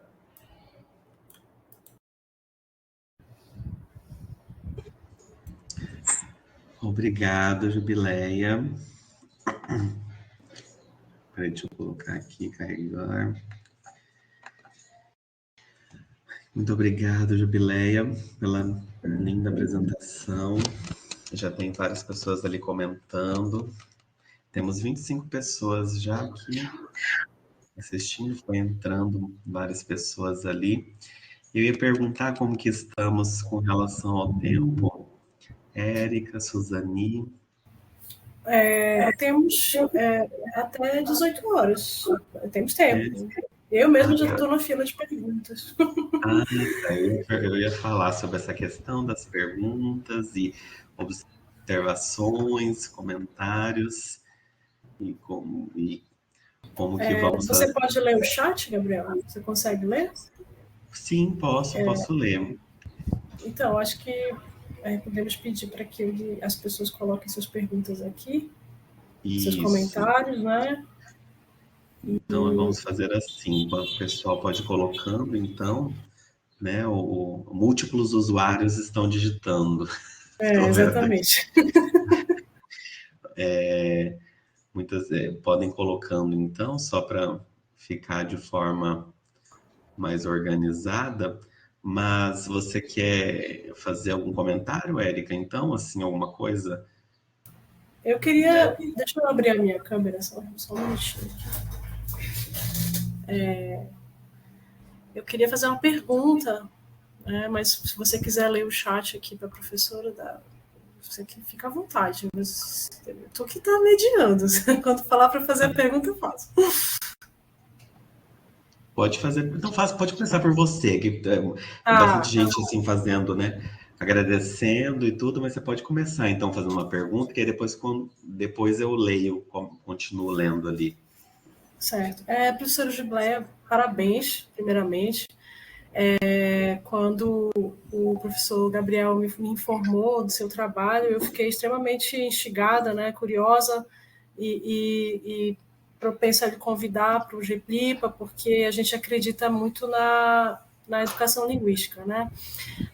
Na verdade, a minha pergunta tem a ver com esse termo. Eu me identifico muito com vários autores que estão no seu trabalho, como o professor Lin Menezes, como a professora Valquíria Montemor, como a professora Clarissa Jordão, e eu acho que também eu vi nas referências a professora Sabota, que é a Bárbara Sabota, que é uma das professoras que eu me identifico muito com o texto dela, em que ela fala sobre o encontro que ela teve com a educação linguística, né, e como isso transformou a prática docente dela. E eu falo muito com os meus estagiários de inglês sobre essa necessidade de repensar o que a gente chama de ensino e aprendizagem e transformar, na verdade, é um processo que eu vejo que as licenciaturas estão caminhando ainda, talvez a passos lentos, pelo menos na nossa região, né? Estou falando aqui do norte. Eu queria que você falasse um pouquinho, então, sobre essa necessidade da gente não substituir, mas talvez transcender, não sei como é que poderia ser colocado isso, do que é o ensino-aprendizagem para essa educação linguística que tem relação com transformação social, que vai muito além de formas, né, que vai muito além das habilidades, das skills que a gente conhece e tudo mais. Então, qual a importância, né, a partir da sua visão, com o seu trabalho, com a sua pesquisa e da sua docência, da gente considerar a educação linguística como um direcionamento talvez mais apropriado, né, do que somente esse engessamento que o ensino-aprendizagem traz para a gente, sabe? Assim, para os novos professores, né, que estão aí se formando, como é que você acha que isso pode ser construído neles? As autoras da área de letramento, crítico, principalmente, que acaba trabalhando, né, nessa perspectiva também da educação linguística, colocar que isso é um movimento. Eu não vou conseguir ensinar de uma forma se eu não vivencio isso. Então, é um processo. Eu acredito assim, nós fomos, né, e os autores também trazem isso, nós fomos ensinados no formato. E aí, a tendência, quando eu vou para a sala de aula, a tendência é reproduzir esse formato mais tradicional, né? Pensar estruturas definidas de papéis, o professor ocupa determinada posição, o aluno ocupa outra, né? Então, essa nova, pensar essa educação linguística, pensar essa perspectiva dos letramentos, ele vai deslocar E aí, a do BOC também ela traz, que então, você estar junto com o estudante. É na colaboração. É você pensar que você não vai chegar com tudo pronto ali e vai ensinar. Até porque agora a gente nem se quisesse fazer isso, os alunos não permitem. Eles querem trazer outras demandas, eles querem trazer outras coisas, eles já falam que não. Eu não quero assistir sua aula, né? Então, assim, trazer isso pronto, pensar, eu vou ensinar e aquele aluno vai aprender tudo, o que eu estou ensinando já não cabe mais. É nesse processo de troca com o estudante, é pensar esse papel mesmo ali de forma mais colaborativa, de forma mais crítica, e como que esse movimento vai acontecer? Eu acredito que não é só assim, eu li, então, esses teóricos, eu acredito que isso aqui é válido, e a partir de amanhã já vou preparar minha aula e vou dar essa aula já pensando nessa educação linguística, pensando a educação para a vida, o letramento para a vida. E aí, não é assim, é um processo. Então, é eu pensar essa mudança de posição. E aí eu pensar que vai ser um processo. Às vezes, numa aula, eu vou conseguir trabalhar um conteúdo e trazer essa abordagem, pensar esse conteúdo para esse objeto de conhecimento circulando ali. Acho que a ideia é esse. Não pensar esse conteúdo, eu tenho que trabalhar lá as habilidades, eu tenho que... Sim, principalmente agora, né? Alguns estados, eu não sei se é aí, acontece isso, mas aqui em Mato Grosso acontece, a gente tem que cumprir, né? Tem que cumprir as apostilas, tem que trabalhar, então a gente gera aquele movimento que você tem que estar adaptando. Mas o professor ele vai ter que construir essas resistências, no sentido de existir ali como aquele professor, porque senão ele acaba só reproduzindo aquilo que está sendo mandado e a gente perde o nosso papel.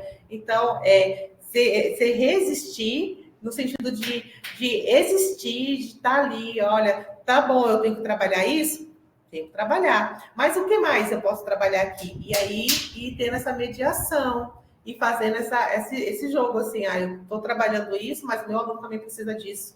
É isso que ele quer aprender agora, é isso que é importante para ele. Então, tá tendo esse jogo, assim, porque também se falar, não, a partir de agora eu vou trabalhar só determinado tema. E aí, tem coisas que a gente não pode abordar na sala de aula, tem coisas que o aluno ainda não viveu, não aprendeu, ele não tem um letramento prévio para entender aquilo, então vou ter que voltar. Então, o professor vai ter que ter essa autonomia.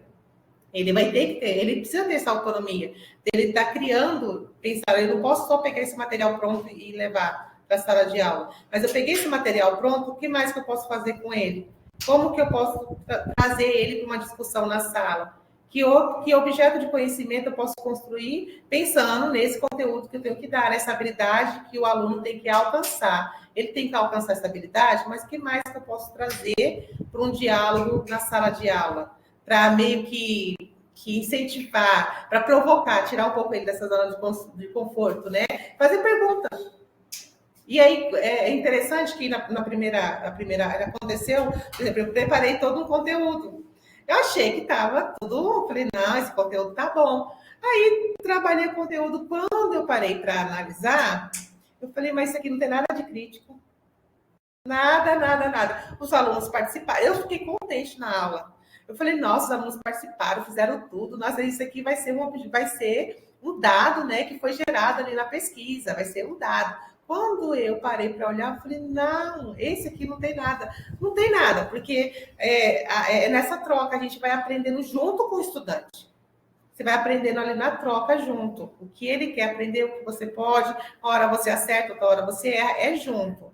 E aconteceu o contrário. Eu já saí de algumas aulas, os alunos trouxeram outras coisas aí. Eu saí assim, sentei na sala dos professores, eu até coloco isso na tese, falando assim, nossa, eu falei assim, eu não quero mais voltar para a sala de aula. Nossa, esses alunos, é aquela reclamação que os professores sempre fazem, né? Muito difícil, não quero voltar, olha. E aí, quando eu parei para fazer a análise, né, olhar essas imagens, aquela aula foi teórica, foi a perspectiva mais crítica do que a outra que eu achei que era. Porque os alunos ali pareceu uma bagunça, mas não foi. Eles participaram, eles trouxeram opiniões, eles estavam dialogando naquele componente que eu estava trazendo, só que eles não receberam ele todo ali como eu queria. Eles foram trazendo outras coisas, discutindo. Então, tem esse movimento. O professor, ele pensar primeiro, acredito que o papel dele ali, ele não cabe mais aquele papel como a gente tinha. Porque aquele professor que ainda quer ficar, né? Vou ficar na frente na frente ali da lousa explicando. Não, ele fica junto. Ele traz o estudante para estar ocupando aquela posição. Expliquei o conteúdo para o estudante. Eu vi que ele aprendeu, eu colocava eles para explicar para os outros. Vem aqui na frente, explica o que você entendeu. Às vezes comigo, o estudante não aprendeu nada. Ele não entendeu o que eu falei. Mas o outro que entendeu, ia lá na frente, explicava de outra forma, aquele estudante aprendia. Então, nessas trocas, aí quando fala pensar essa educação linguística, é pensar nesses detalhes. Às vezes a gente fica achando assim, vou conhecer todos os teóricos, e aí eu vou lá não. É ter essa sensibilidade. Ter essa sensibilidade de olhar, né, o que esse estudante traz. É mais simples do que eles vai olhando essa sensibilidade, pensar que você vai construindo junto. É um processo ali. Nem tudo que você planejou vai dar certo. Muitas vezes você vai ter que trocar tudo, mudar. E interessante, às vezes eu perguntava, já aconteceu, numa aula de português, eu perguntava, e aí, vocês gostaram? Me fala. Eu fazia muita entrevista com eles, né? Não só para tese, mas para saber. Você gostou? Aí o aluno falou assim, não, eu gostava mais das aulas de inglês do ano passado, das aulas de português eu não gostei. Por que você não está gostando das aulas? Porque antes era diferente, né? Tinha as imagens, tinha o letramento, ela não falou letramento, né? Mas tinha as imagens, a gente participava. Então deixa eu arrumar isso aqui, então, porque então eu vou trabalhar português como eu trabalhava inglês para eles. Aí fui mudando. Então, é nessa de ouvir, a escuta ativa, a sensibilidade docente, nessa ter um pouco mais de sensibilidade, e também aquela visão de a gente tem que ter, né, as posições, tem que ter, o aluno precisa respeitar o professor, mas a gente também tem que ganhar esse aluno. Tem que ganhar, porque ninguém aprende se você não gosta do outro. Né? Então tem que ganhar, você tem que fazer ali, ele tem que ter amizade, tem que mostrar, tem que ele perceber que você realmente está se importando. Então, se eles não percebem isso, quando a gente fala do aluno surdo, principalmente, porque eles chegam na escola com uma carência muito grande. 95% da família deles, né, das famílias do surdo, não sabe Libras. Eles não têm comunicação em casa. Então, a comunicação que eles vão ter é na escola, com os pares e com os professores. É ali que eles têm de fazer das trocas, né? Então, precisa ter essa empatia mesmo, querer estar, né? Eu falo dos professores que às vezes começam a trabalhar com os estudantes, né? Eu falo, saber Libras é importante, porque o ensino é mediado por meio da Libras. Mas você precisa querer estar aqui, querer e ter essa sensibilidade. Primeiro passo, você ter essa sensibilidade para você ver, porque tem muitos desafios. Por isso que eu coloquei na tese falando sobre as incertezas, né? Os desafios, porque tem muito desafio, nem tudo dá certo. Mas aí, como que você vai negociando, hora certa, hora não. Mas eu penso que é dando esse espaço, ter essa sensibilidade, perceber que você vai ocupar outra posição ali em colaboração, pensar nesse ensino mais crítico, mais criativo, e pensar que vai ser uma construção. Você não vai aprender, leu, já vai lá e ensina. Agora agora eu não trabalho mais na perspectiva de ensino-aprendizagem, agora eu vou trabalhar na perspectiva de educação linguística, né? Não. Você vai ler, vai ter o aporte da teoria, mas tem que ser teoria e prática. É ali um diálogo, né? Sim, a prática, né? Uma construção. O que você fala me lembra também, acho que você cita a Duboc, né? Acho que é assim o nome dela. Ela fala de um termo ela fala de brechas, né, professora, de esses momentos críticos que são oportunos para que o professor possa aproveitá-los. E eu acredito também que as práticas ou a pedagogia da translinguagem, ela requer essa sensibilidade que você relata. Eu acho que tem a ver, sabe, com essa... Eu falo de Freire, né? Para mim se aproxima muito da pedagogia do Freire. É isso. Muito obrigada, viu? Eu concordo com você e vou terminar de ler sua tese. E agora eu vou deixar para minha colega Suzani falar um pouquinho. Olá, boa tarde, Gabriel, Érica, Jubileia, nossa intérprete que está aqui, né? E todos os demais que puderam compartilhar deste momento, né, de conhecimento, de compartilhamento da experiência aí da Jubileia, né? Queria te falar que quando tu iniciaste a tua fala, falando da metáfora, né? Eu lembrei muito da minha tese também, porque a minha tese também é construída em cima de uma metáfora, né? De uma viagem de barco por rios amazônicos. Então, eu também vou construindo todo o referencial, as experiências, os dados em cima dessa viagem, né? E é muito legal porque a gente traz um pouco de leveza também, né, a esse texto que é tão denso, às vezes, né, de uma dissertação, de uma tese, nesses textos acadêmicos. Então, eu me encontrei contigo aí, né, nessa tessitura, tá? E acho que um ponto que já foi colocado aqui, que a gente precisa ressaltar sempre, é a preocupação, essa motivação e a produção da Jubileia, né, em busca de um movimento de transformação, né, de transformação do ser, do pensar, do agir, e que ela pouco falou, né, que não é uma questão só de a gente mudar de referencial, né? Não é eu dizer, agora eu ensino, eu sigo a cartilha do ensino e aprendizagem, ou da didática das línguas, ou de outra coisa, para uma educação linguística. Eu acho que é preciso que a gente sempre enfatize, nesses encontros que nós realizamos, né, a questão de que modelos existem, né? Mas os modelos, eles não vão dar conta de se adequar às demandas que a gente tem, pessoais, locais, né? E mesmo globais, porque, como diz a Branca, né, fala a Bela Fabrício, ela diz que a gente vive no território movente, né? Num território movente que está em constantes mudanças. Então, mesmo que a gente tenha modelos, eu vejo muitos alunos buscarem esse modelo e pedirem para a gente um modelo, né? Como é a sequência didática? Como é que eu faço uma sequência didática para ensinar isso aqui?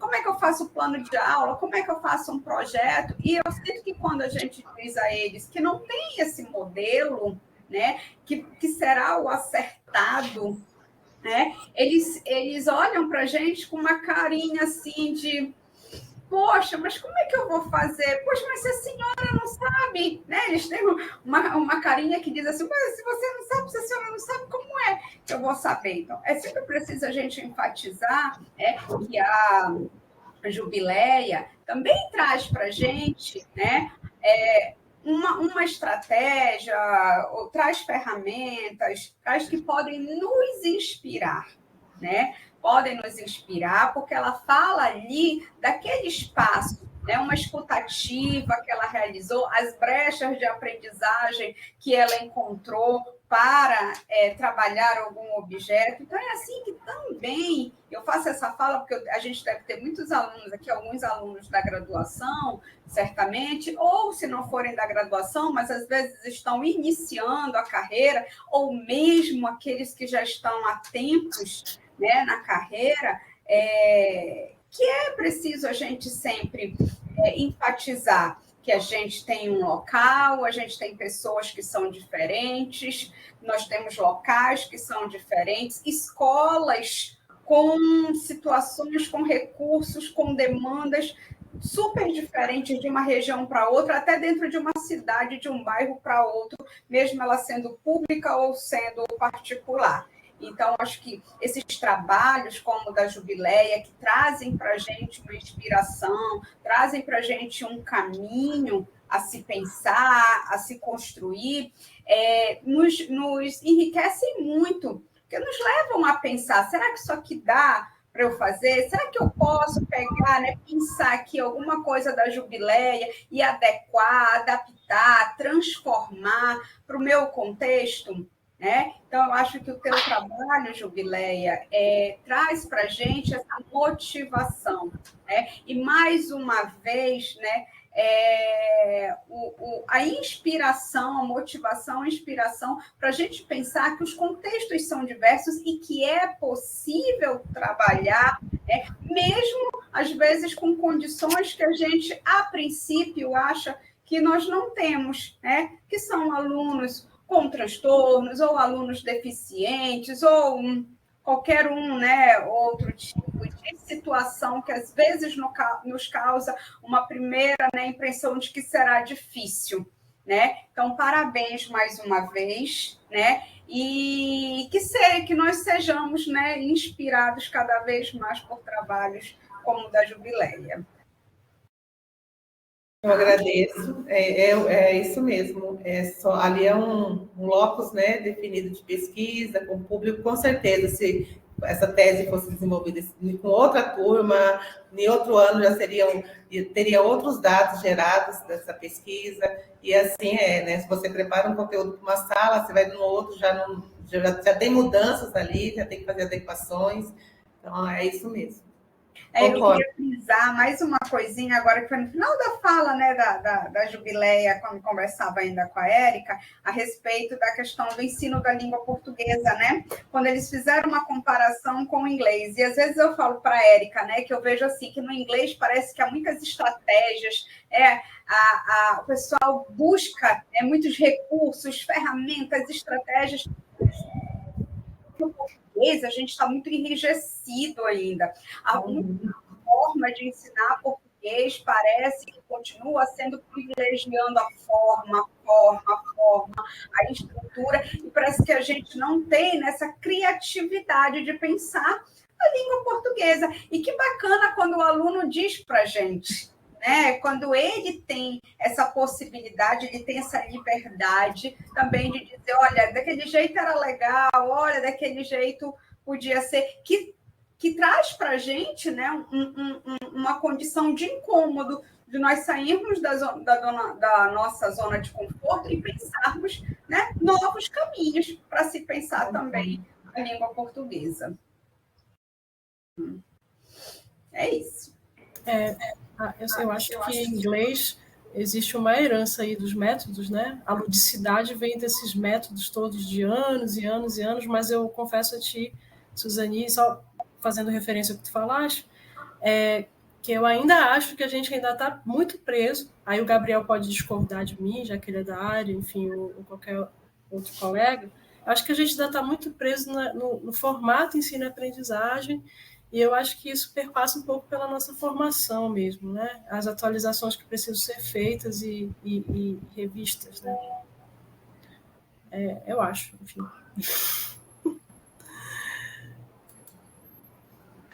Enfim, mas já aconteceu comigo isso daí mesmo. Quando eu vou poucas vezes que eu fui pro português, já falar, prefiro você no inglês. Porque, não sei, parece que fico parece mais dinamicizado, no inglês, mas é porque eu tenho uma preferência também, Então também não sei. É uma identificação, Fica nítido para mim também, Então talvez existe isso, Para mim fica nítido. Mas enfim.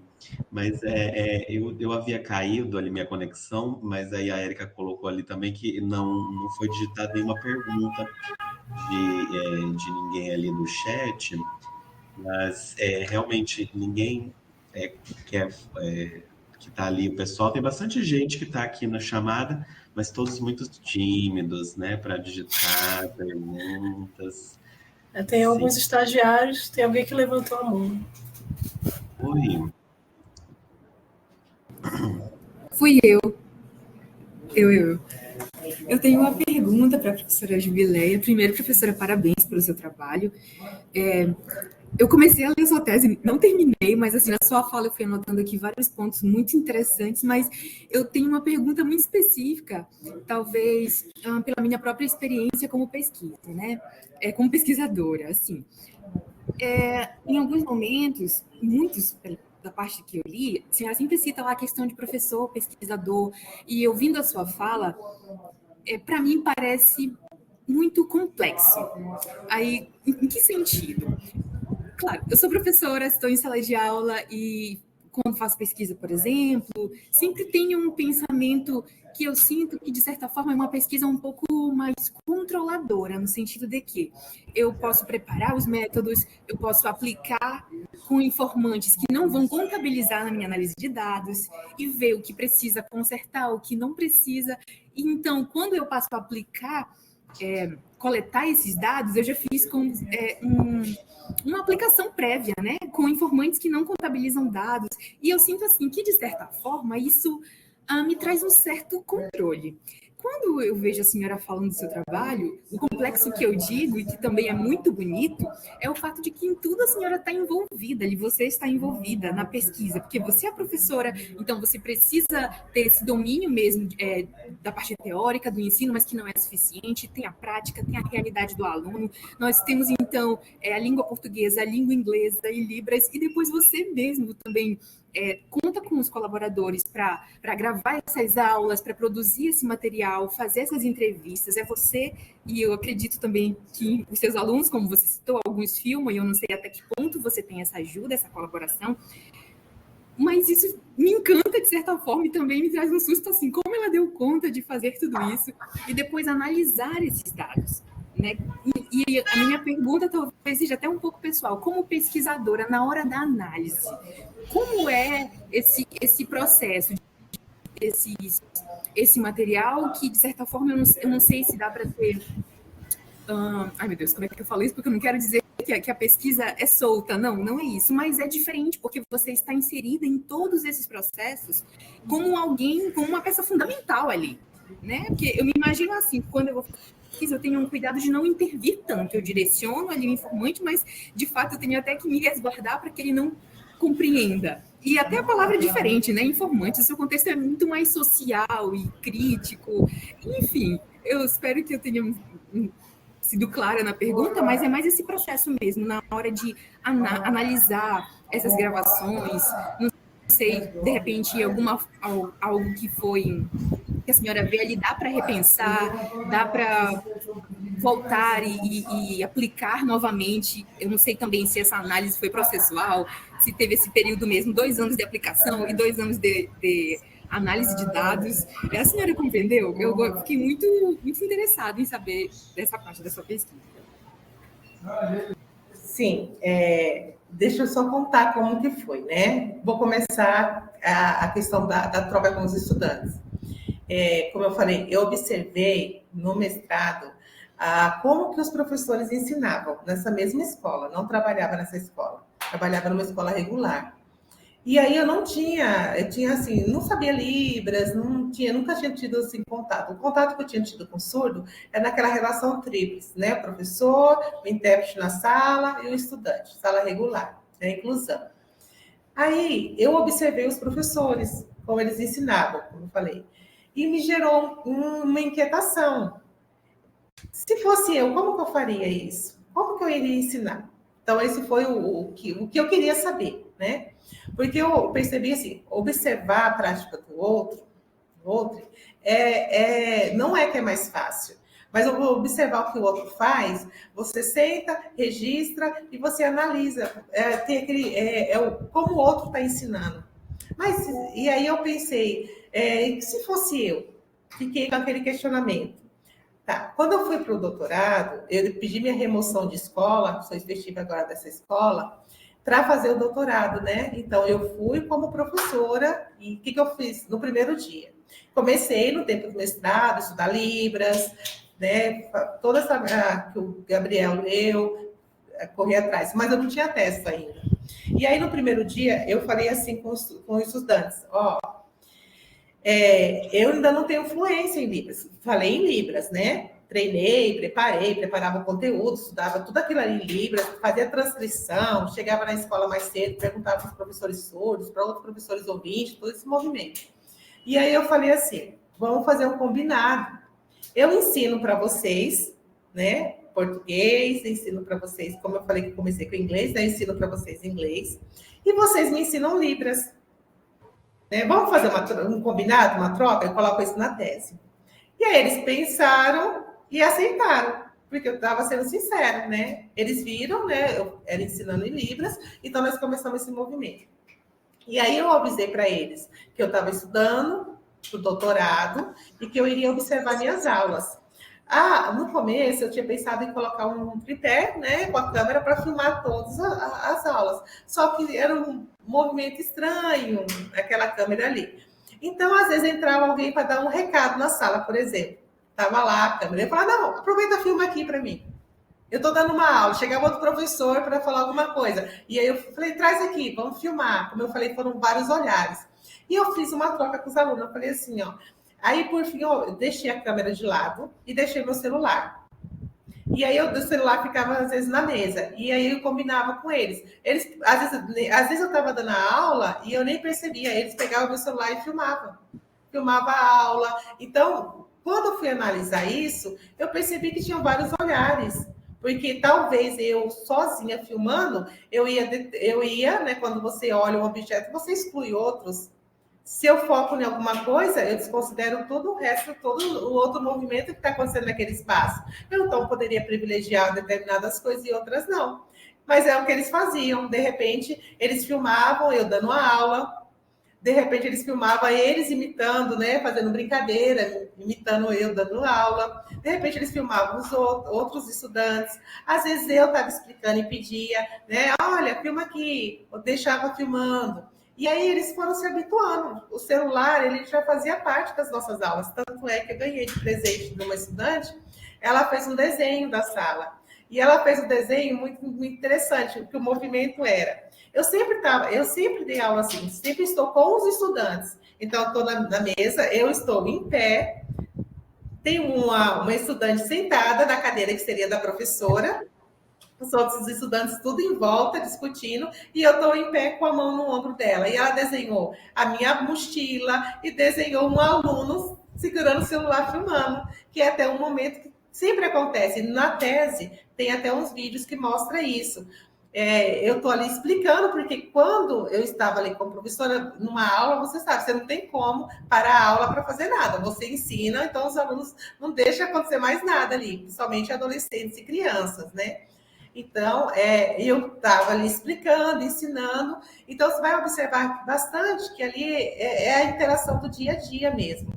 É da prática, não foi assim, hoje eu vou dar determinada aula. Às vezes chegava o professor, eu estava fazendo nada, entrava na sala, ou vinha, aproveita, filma aqui para mim. Ou então os alunos iam apresentar, aí eu filmava. Então, tem todo esse movimento. Então, são vários olhares, por isso que deu muita filmagem. E aí, a ideia que você está achando estranho, o seu estranhamento, é na perspectiva.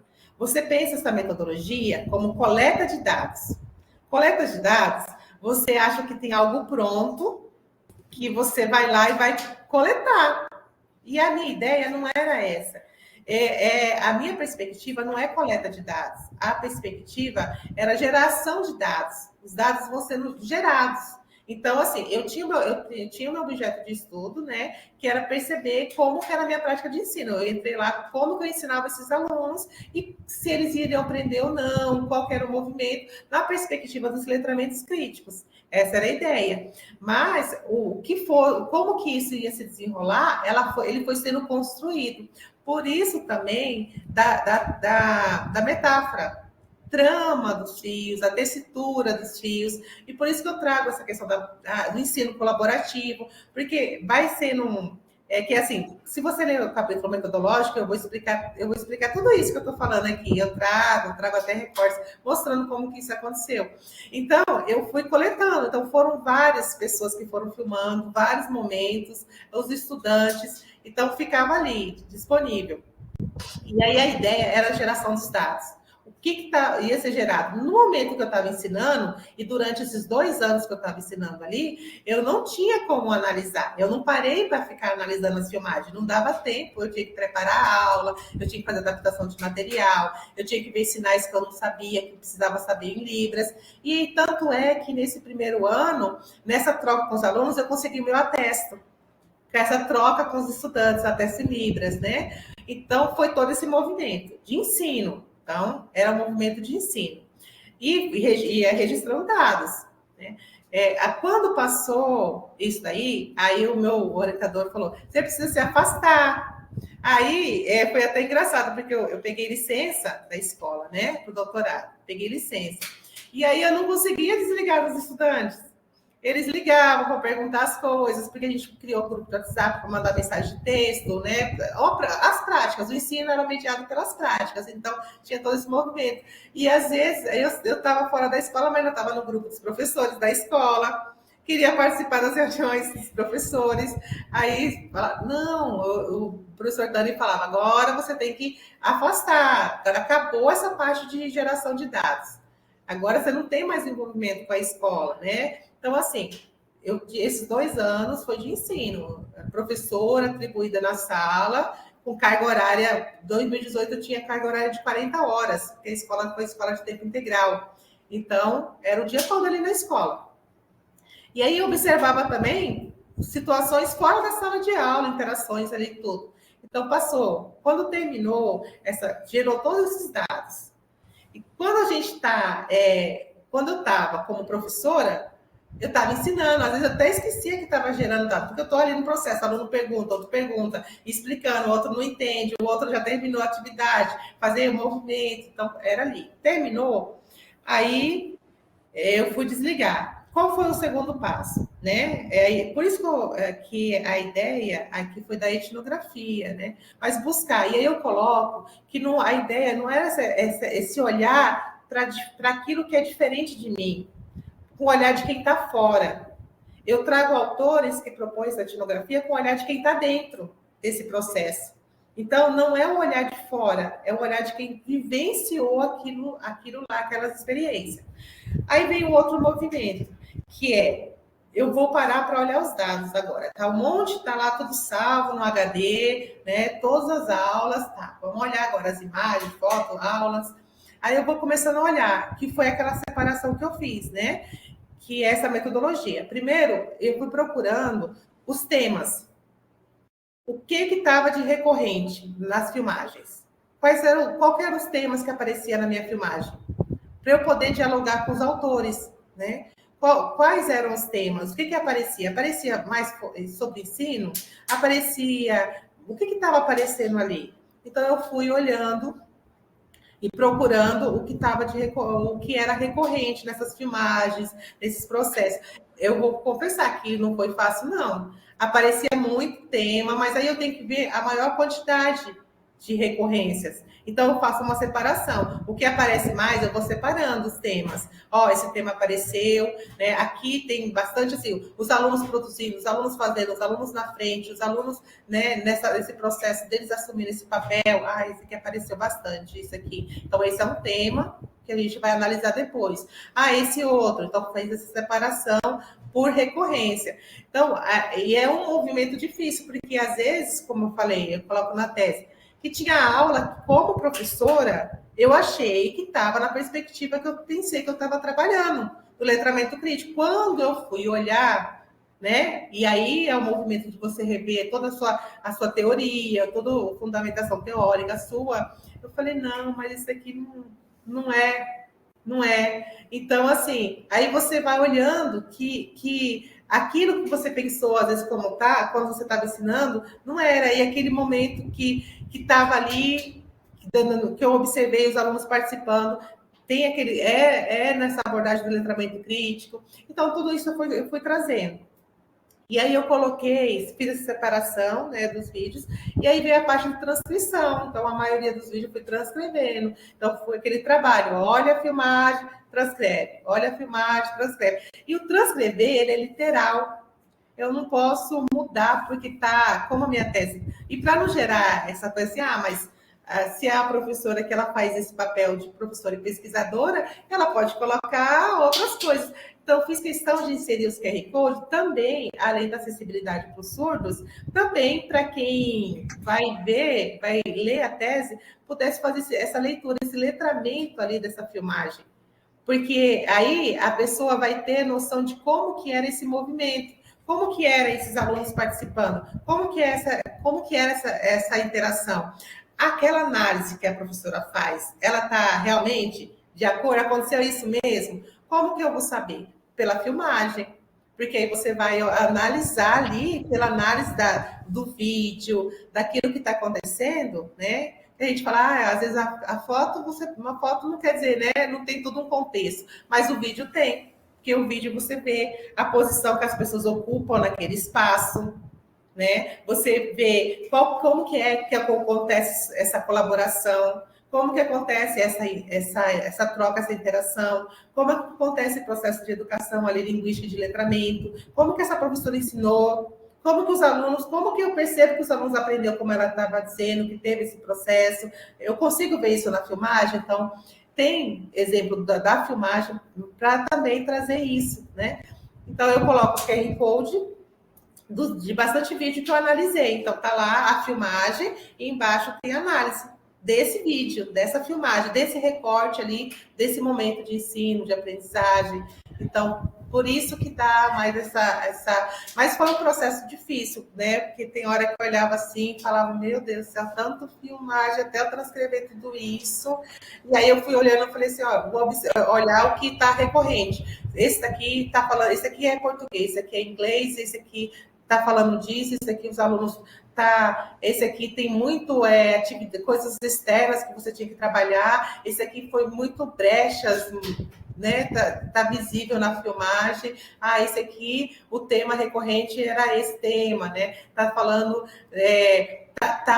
letramento fora da escola, letramento para a vida. Tá. Então tem vários desses, então tem várias coisas acontecendo que remete a esse letramento para a vida. Por exemplo, eu estava trabalhando com os alunos a identidade surda, né, nas aulas, né, como eu falo, a gente está temas da vida, né, então da vida deles mesmo. Estava trabalhando a questão das identidades, das características, né, trabalhando isso com eles nas aulas. E aí eu passei um vídeo que mostrava a posição, imagine-se no mundo todos de pessoas surdas e tem um ouvinte. Então, o vídeo mostra isso, uma inversão, né? Mostrando que a identidade, aquilo que a gente tem como deficiência, é uma construção, né, cultural. E aí o vídeo mostra isso, que tem uma pessoa ouvinte, que aí é a pessoa deficiente, né? Porque ele é o diferente, e aí ele vai perguntando o endereço que ele quer chegar a determinado local, e ninguém sabe, e todo mundo é surdo e não consegue comunicar com ele. Então, a gente foi trabalhando isso, e a ideia era trabalhar essa identidade, foi outro tema que nós trabalhamos. Quando chegou em determinada atividade, eu falei para eles, vamos fazer, né, que discutimos, pensamos, trabalhamos as habilidades, trabalhamos tudo. Falei assim, aí eles começaram a falar de situações que eles vivenciaram, né, de discriminação, falando deles. Falei, vamos fazer vídeos, igual tá aí, né, propus. Vamos fazer vídeos. Aí a aluna falou, eu até aceito fazer vídeos falando sobre isso, mas eu quero fazer lá na praça, sempre. Aí como a gente tinha naquele ano, estava tendo uma atividade que a escola vai ao cinema, eu combinei com os outros professores. Eu falei assim, a gente vai levar os alunos ao cinema. Podia, quando a gente estivesse voltando, nós parar um pouquinho na praça, porque eles vão fazer uma atividade. E aí, na hora que a gente estava voltando, eles pararam na praça, uns pegaram o celular, já estão mais acostumados o celular, e outros começaram a entrevistar e os outros filmaram. Eu e os outros professores ficamos só olhando. E eles fizeram tudo isso. Depois eles me mandaram as filmagens, né? E a gente conversou sobre isso. Eles falando, e eu analiso isso também na tese. E aí eu analiso como que a ideia deles aí, que tema que apareceu nisso, você entender? A recorrência dos temas. Apareceu a questão do espaço, como eles percebiam eles nos espaços, né? A exclusão desse espaço. Eu quero falar, mas eu quero falar onde tenha outras pessoas para enxergar o que eu estou falando. Eu falar na sala de aula, né? Todo mundo aqui já sabe. Eu quero falar lá na praça, porque tem outras pessoas que vão parar, vão olhar, vão ver, mas ela não falou nada disso. Ela só falou, eu aceito, né? Combinou com os estudantes, nós aceitamos, só que a gente quer quando for lá na praça. E aí, na hora que eu fiz a atividade, eu não analisei nada disso. Que legal, vamos filmar na praça, né? Um espaço bonito, só isso. E fizemos. Falei, seria a finalidade, o encerramento da atividade. eles falando sobre isso, eu só pensei nisso. Quando eu fui analisar, e aí você vai buscar os autores para você entender o que está ali, né? O que quer dizer aquela fala, o que quer dizer aquela resposta. Analisando ali, você entende que é a questão do espaço. A questão da identidade, ela não entendeu só a identidade surda que só preconceito, mas entendeu que ela tem que ocupar uma posição socialmente. E essa posição que ela tem que ocupar, ela tem que falar que ela é surda, ela tem que falar do que ela sofre, mas onde tem pessoas também para ouvir, para entender, para ver que ela existe. Eu existo, eu estou aqui. Então, assim, como que eu consegui analisar isso? Na hora que eu estava fazendo a atividade? Não, nem pensei nada disso. Mas na hora que eu fiz a separação, fui olhar o vídeo, aí eu fui transcrever o vídeo, aí eu fui, esse aqui, aí eu fui buscar autores, ler. Então, teve esse movimento. Eu tinha fundamentação teórica, eu já tinha lido autores antes, sim, mas eu não fui com esses autores prontos para colher um resultado. Não. E aí, muitas vezes, nesse movimento, tem coisas que eu só consegui fazer análise, e aí vai o trabalho do orientador de área também, né? Que tal você ler tal tese? Talvez você consiga entender alguma coisa aqui. Aí o orientador de área vai passando. Quando eu li a tese que ele falou, estava falando disso, né? Do espaço que a pessoa ocupa, né, na sociedade, dessa urgência que a gente tem de falar assim, olha, eu existo, eu estou aqui, né? Principalmente as pessoas que estão visibilizadas. E aí, eu só fui entender isso depois, quando eu estava analisando. E aí, eu vou ter que ler autores, vou ter que ver quem está falando sobre isso. Nossa, eu percebi que tem alguma coisa aqui, mas a minha fundamentação teórica não me dá conta de fazer essa leitura, de fazer essa análise. E aí, o orientador de área, né, que já tem toda uma experiência, ele vai dando as referências. Lê tal fulano, lê tal autor, né? Olha essa referência aqui. E aí, na hora que você lê, você fala, tá aqui. E aí você vai fazer esse diálogo com o autor em cima, né? Que você vai fazer a análise, é isso, né? Você traz a transcrição do seu texto, você traz essa transcrição, a minha análise tinha muita transcrição, e aí eu coloquei que eu estava transcrevendo do jeito que o estudante surdo estava fazendo, e como está lá no vídeo. Então, eu não mudei a forma que ele falou, eu transcrevi do jeito que ele falava. Então, às vezes, aí da hora que eu ia fazer minha análise, eu explicava o que a gente conseguia perceber, mas trazendo autores para dialogar com essa minha análise. Então, assim, não era a minha opinião ali, não, mas era o que eu percebia, né, como pesquisadora. E aí, essa pesquisadora é importante. Uma outra perspectiva.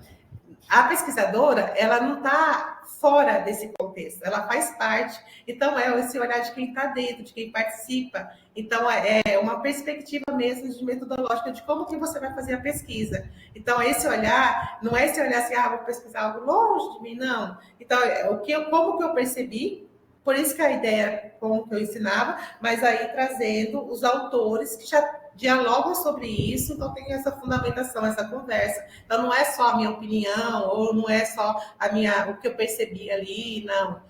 Essa análise, ela vai trazer os autores, né, para dialogar sobre isso. Não sei se eu consegui responder, mas se você ler a tese, você vai entender o que... A senhora respondeu, verdade. Vocês estão me ouvindo? Sim, sim. Desculpa, pausou aqui. Ok. Não, professora, foi muito bem respondido. Eu estava realmente curiosa, porque é perceptível essa sua participação ativa em todos esses processos e, enfim, o trabalho... Eu preciso realmente terminar de ler. Parabéns, muito obrigada. Só posso reforçar uma coisa? A gente falava de pesquisa-ação com os nossos instrutores do projeto, né? Do curso de inglês, que nós temos um projeto aqui dentro do GEPLIPA, professora, que atende algumas comunidades da periferia dentro de unidades de ensino chamadas Usinas da Paz. E a gente falava com eles sobre essa necessidade de você refletir sobre a sua ação. Na verdade, no próprio estágio supervisionado também trabalhamos nessa perspectiva, acredito que a professora Suzani também faz isso, porque eles precisam não só planejar as aulas, mas pensar sobre as próprias ações e trazer as suas hipóteses, as suas problematizações e levar de volta para o nosso laboratório, que é a sala de aula, né? e aí transformar aquele problema, né? Quer dizer, não é que a gente vai encontrar um produto, uma resolução assim concreta, são processos mesmo, né?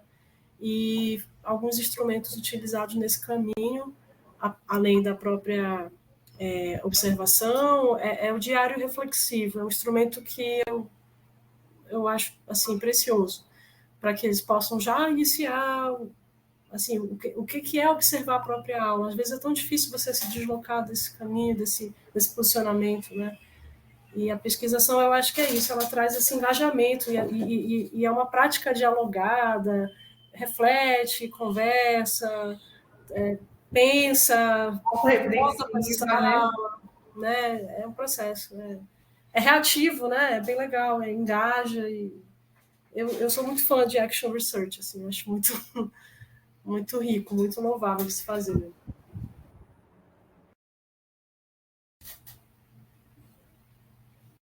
Gabriel, você está aí? Olá, sim, estou.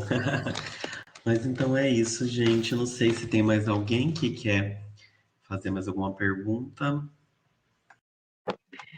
Eu queria, eu não acompanhei todo o trabalho, né? Mas do pouco que eu pude ouvir, eu acho que a gente fez uma imersão agora com a fala da professora. A gente conseguiu, né, caminhar junto com ela nesse tempo outro, né? Que é o tempo agora mais de espectadores. E assim, como a fala dela foi elucidativa no sentido de descrever e explicar, e para quem ainda não fez fez pesquisa nessa perspectiva, ou quem vai fazer, eu achei muito legal. Eu só lamento que eu não tenha trazido meus alunos agora para cá, mas a gente vai ter outras oportunidades, né? Mas assim tá de parabéns, né? Tanto o grupo quanto a professora, achei bem bacana a exposição e acho assim que se pudesse ficar gravado para a gente depois fazer uma discussão sobre isso ou marcar uma outra oportunidade. Vai para o YouTube, professor. Então, ótimo. Estou dirigindo, por isso que eu não estou com a câmera ligada, tá bom? Para vocês não ficarem vendo só o meu queixo e o meu pescoço. Mas parabéns, viu, gente? Eu gostei do pouco que eu vi, do pouco que eu vi, já achei bastante. Já foi bem significativo. Parabéns, professora. Obrigada. Eu que agradeço. Obrigado. Mais alguém quer fazer algum comentário?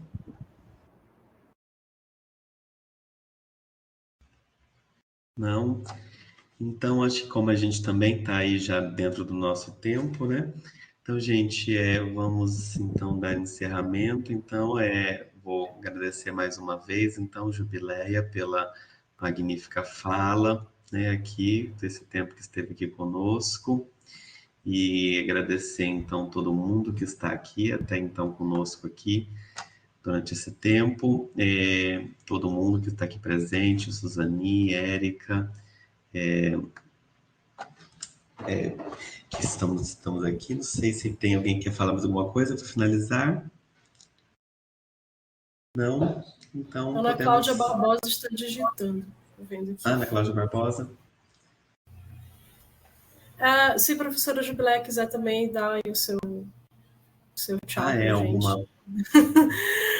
Eu só quero agradecer, né? Foi muito bom poder estar falando, conversando nessa tarde com vocês também. Muito bom, gostei. E quero novamente agradecer aos intérpretes que estiveram aqui, o Alex e a Jane. E eu fiquei contente de saber que está sendo gravado. E aqui na escola os professores também, alguns participaram. E também falar que nos próximos, né, vamos trazer acessibilidade, porque, olha, é muito importante. Os surdos, eles estão cada vez mais, tem muitos surdos pesquisadores, então, para eles poderem estar, né, nós estamos falando deles, né, então é bom falar junto, com eles também. Então, é só agradecer. Obrigada a todos. Você está certíssima, foi uma falta do grupo, uma falta de... Enfim, a gente não pensou mesmo. Mas nas próximas a gente vai ter que pensar sobre isso, inclusive falamos eu e Suzani como líderes aqui do grupo, que a gente precisa solicitar a própria instituição, isso previamente, né, para que a gente consiga, senão a gente vai ter que ir pelo caminho do particular. Mas você está certíssimo. A Ana Cláudia está falando alguma coisa ali, Isso, ela colocou que queria agradecer pelas discussões e que achou o trabalho da professora incrível. Obrigado também, então, Ana Cláudia. Então é isso, gente. Então, boa noite a todos. Agradeço a presença de todo mundo. Todos temos, então, uma excelente noite. Tchau, tchau. Tchau, tchau, boa noite. Boa noite.